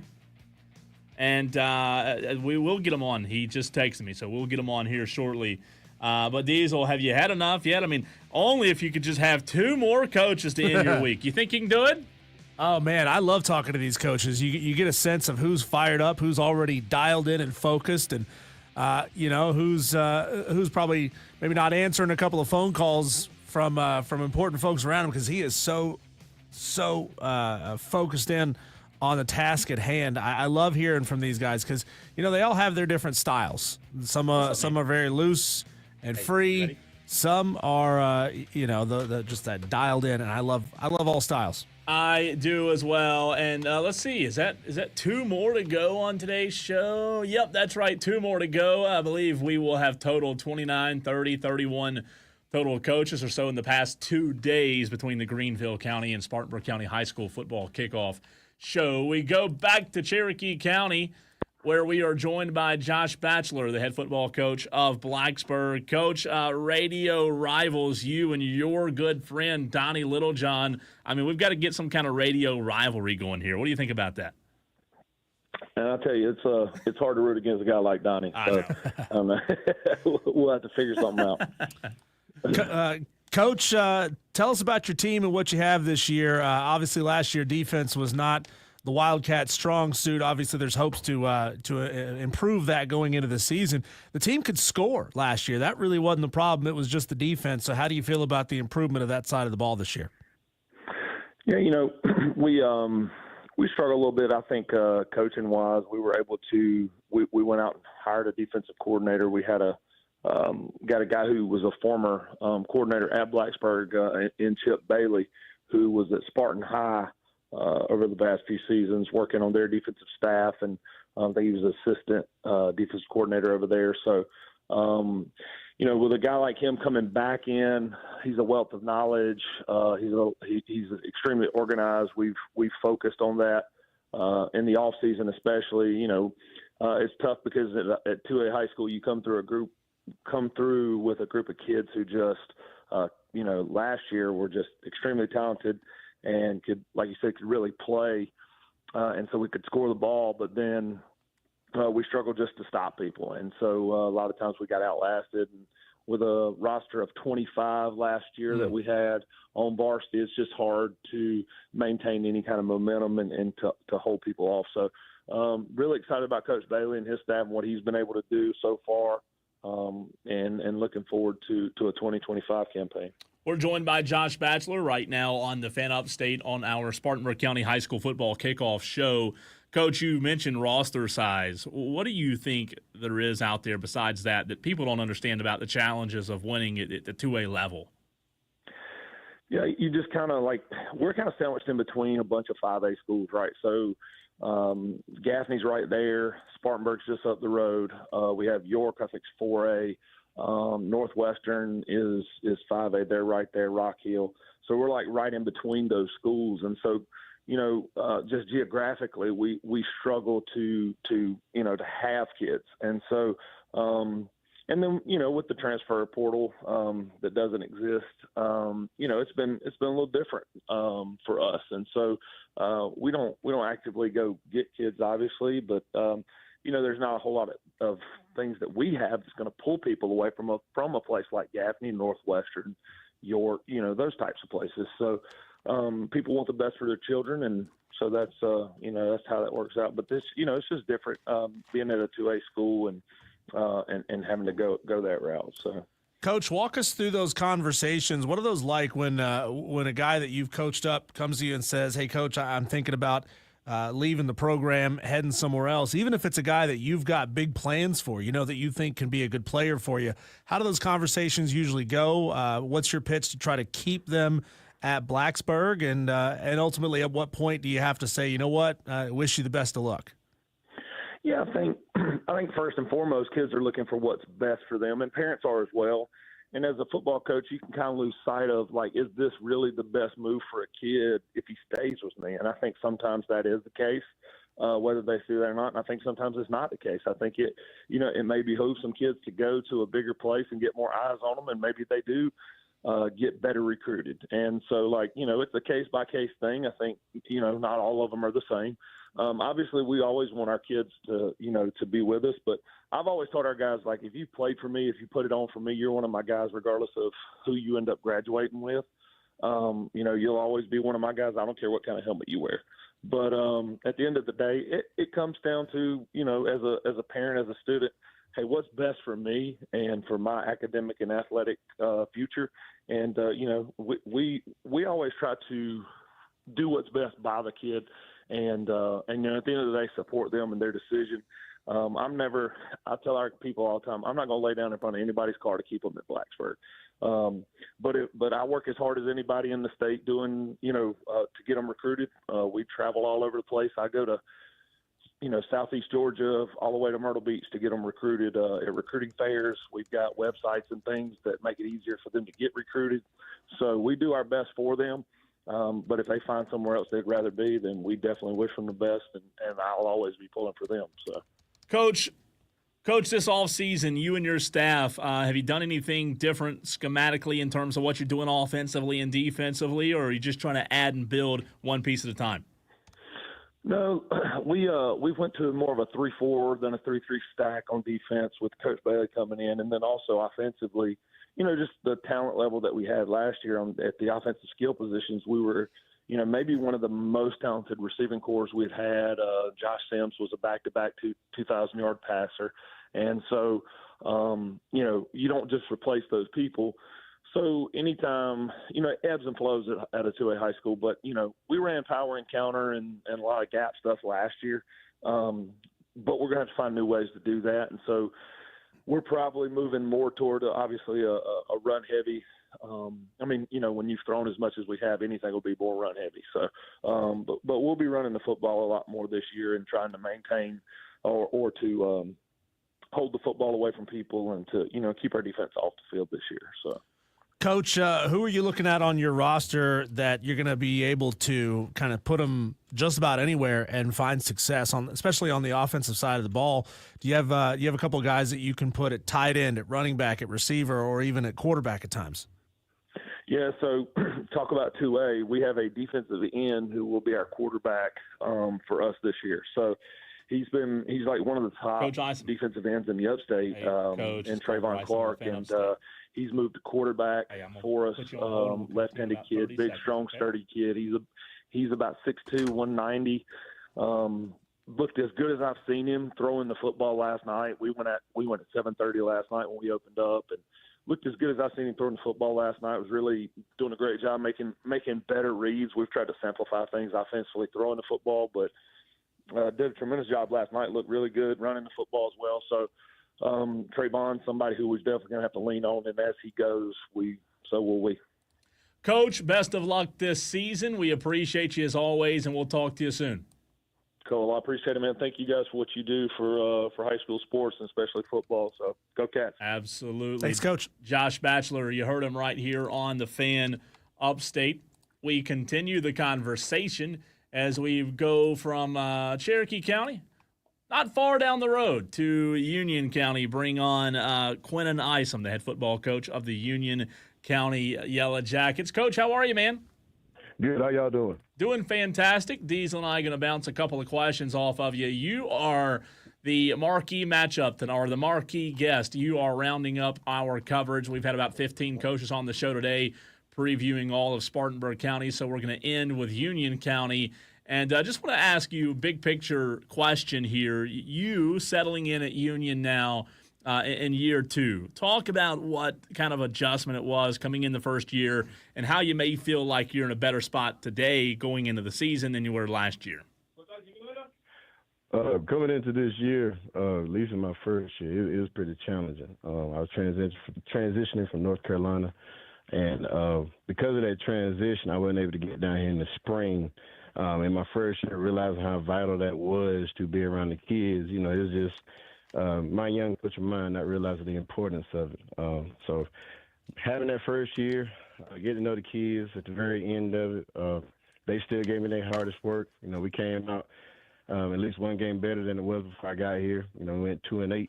From 2-8, we able to build on that for the success moving forward. So right now, where we are, we did a lot of work.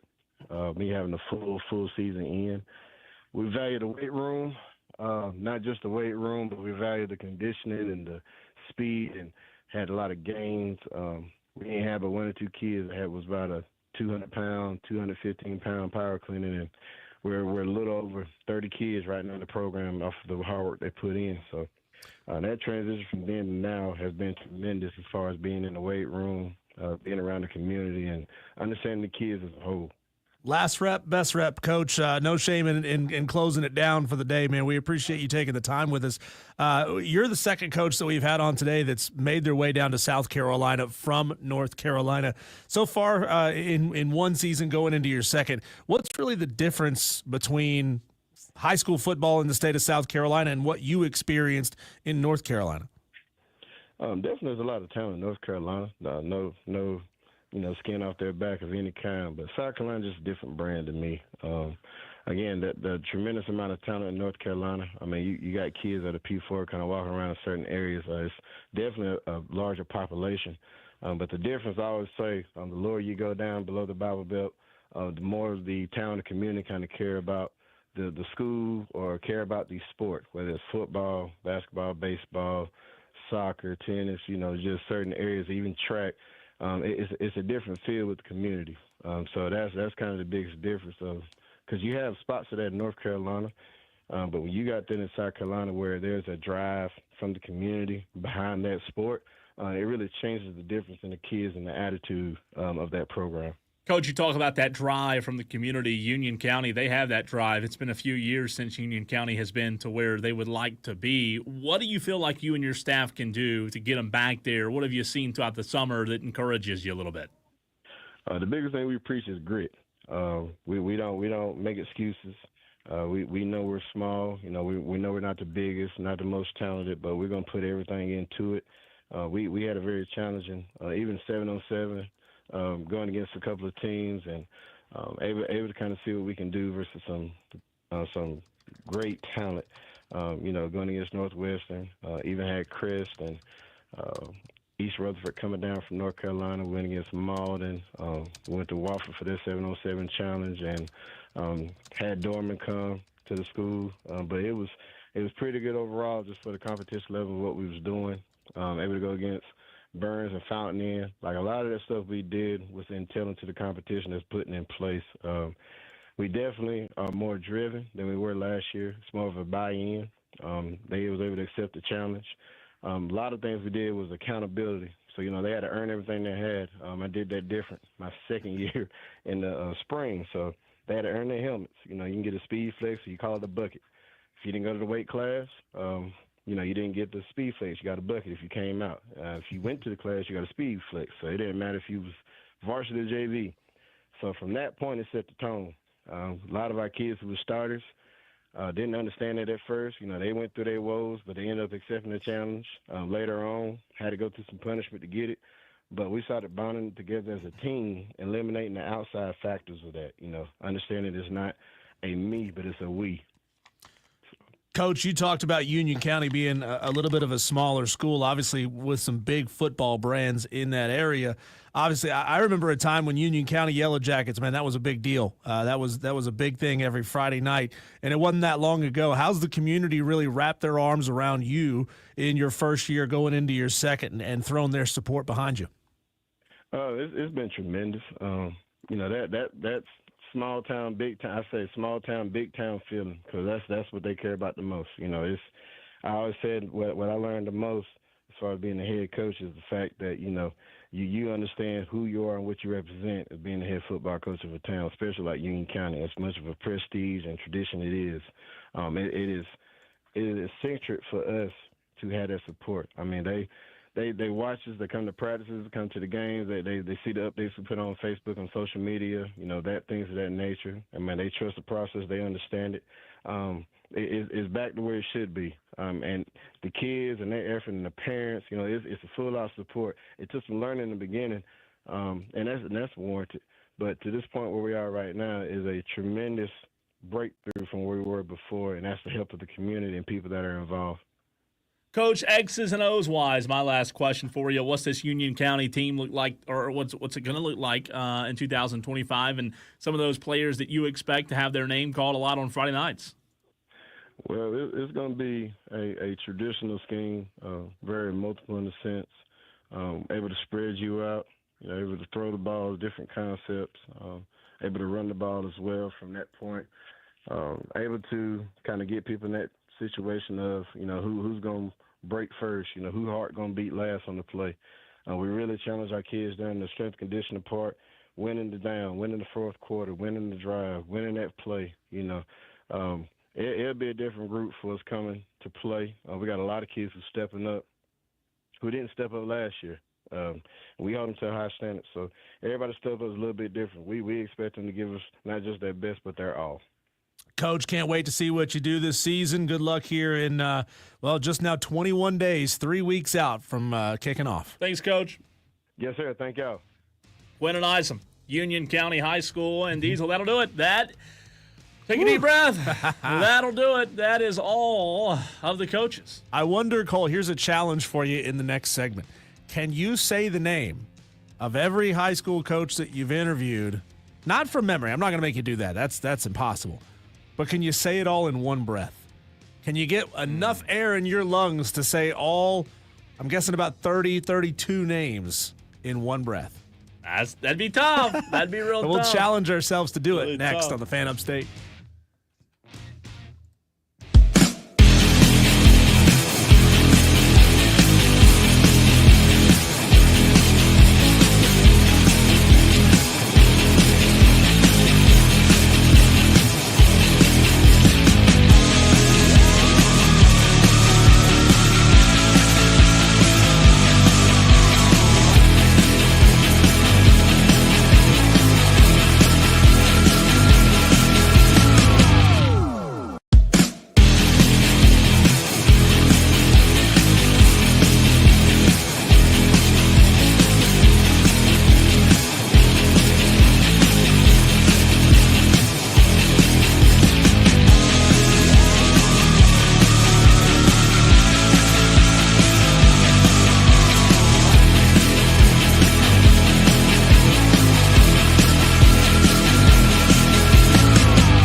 Cole, I'm going to try something that's never been attempted here on the Fan Upstate before. I am going to try in one breath to say all the names of all the coaches that we've had on in the last 2 days of the show. And you deserve all the credit, number one, for being so involved with high school football over the years, to have relationships with all these guys, but to be able to put together this many names and this many people and schedule them all to get them all on the show. That is fun. That is a massive undertaking. So, all hail to Cole Bryson for putting this thing together. But I'm going to try this, okay? And there's something I learned from watching anybody that goes diving. Have you ever watched diving videos on YouTube before? You gotta really fill those lungs up first. So you gotta do it quick. I don't know how they do that, man. And I'm going to try it, okay? I'm going to try to get all these names in one breath. All right. Brett Nichols, Andre Wilcock, Andre Cook, Drew Chisholm, Scoot Watson, Bennett Swigert, Will Young, Reuben Wright, Malcolm Boyd, Chris Glover, Matthew Rochester, John Boggs, Quinn Hatfield, Bryce Smiley, Chris Goodman, Harry Cabanis, Matt Reel, Lynn Fleming, Brett Chappell, Reggie Shaw, Gray Ramsey, Mike Reed, Jake Morris, Donnie Littlejohn, Mark Hodge, Brett Sloan, Josh Batchelor, Quinn and Isom. Was that Greenville and Spartanburg? That was all of them. That was impressive. Woo! I was running. I might have had two more names in I like it. Like it. You that was successful there. I'll tell you what, man. I got a headache now. Yeah, you're probably gonna have a migraine after that. Wow. That was. You might not make it till tomorrow. By the way, what's tomorrow? What is happening tomorrow? Is there anything happening tomorrow? Dewey's hangover recovery day. But besides that, he says he's drank. He says I drunk 18 beers today. I don't believe it. I wish I could say, I don't think anybody would sell Dewey 18 beers. I wish I could say I was shocked by that and the comment. Dewey, he said he's going to Florida, so might not have cell service that far down, Diesel. But Diesel or Dewey, be safe on your Florida trip. Have fun, buddy. But tomorrow, you and I, Diesel, headed to the big city of Columbia. That's right. We are up for a Star Award for Best Sports Talk Show in the Universe. Mm-hmm. And we're going to win it. We're going to win. We're coming back. We're coming back with trophies, my friend. I hope we're keeping receipts and audio as well. It's going to be awesome. Award-winning. Wire to wire. Award winning. It's bad. This is not our bosses won't like me saying this, but it's bad, Diesel. I just don't care about awards. I don't. I never have. They probably say, well, Cole, you should. You're a process-oriented guy. Well, like I've always said, do awards, do they come with a monetary value? I mean, what do they do? What do they winning do an for award me? Change anything about how we're going to do this show? No, it's not. No. Does winning an award give us a pay raise? It should, right? It should. In our first year, that'd be nice. First ever time trying for this thing, it should give us a pay raise. It won't. I don't know. I've never. Again, award. Yeah, that's nice. Hanging on the wall, right? But. It is that. It is just an award. So we'll see. We'll see what happens this weekend. It's a major award. A major, major award. But Diesel and I going to Columbia. Rob Jones also up for an award. He's already won 2 or 3 times. He's big time, across the hall over there. That's why he won't respond to my text messages. Yeah. Oh, he won't. No, he's too big time for me. Maybe one day. I'm excited, Cole, because I'm stopping by City Limits Barbecue on the west side of Columbia. Never been there. That apparently has insanely good brisket. And I know you love brisket. I do. Oh, yeah. Sounds good. I will not save you a piece. I wouldn't want you to. I wouldn't want you to. Tolos, that was a lot of fun. The last 2 days, thanks to all the coaches that Diesel just spouted off that quick. Thanks to all of them. And good luck this season. We'll be back on Monday, wire to wire, right here on the Fan Upstate.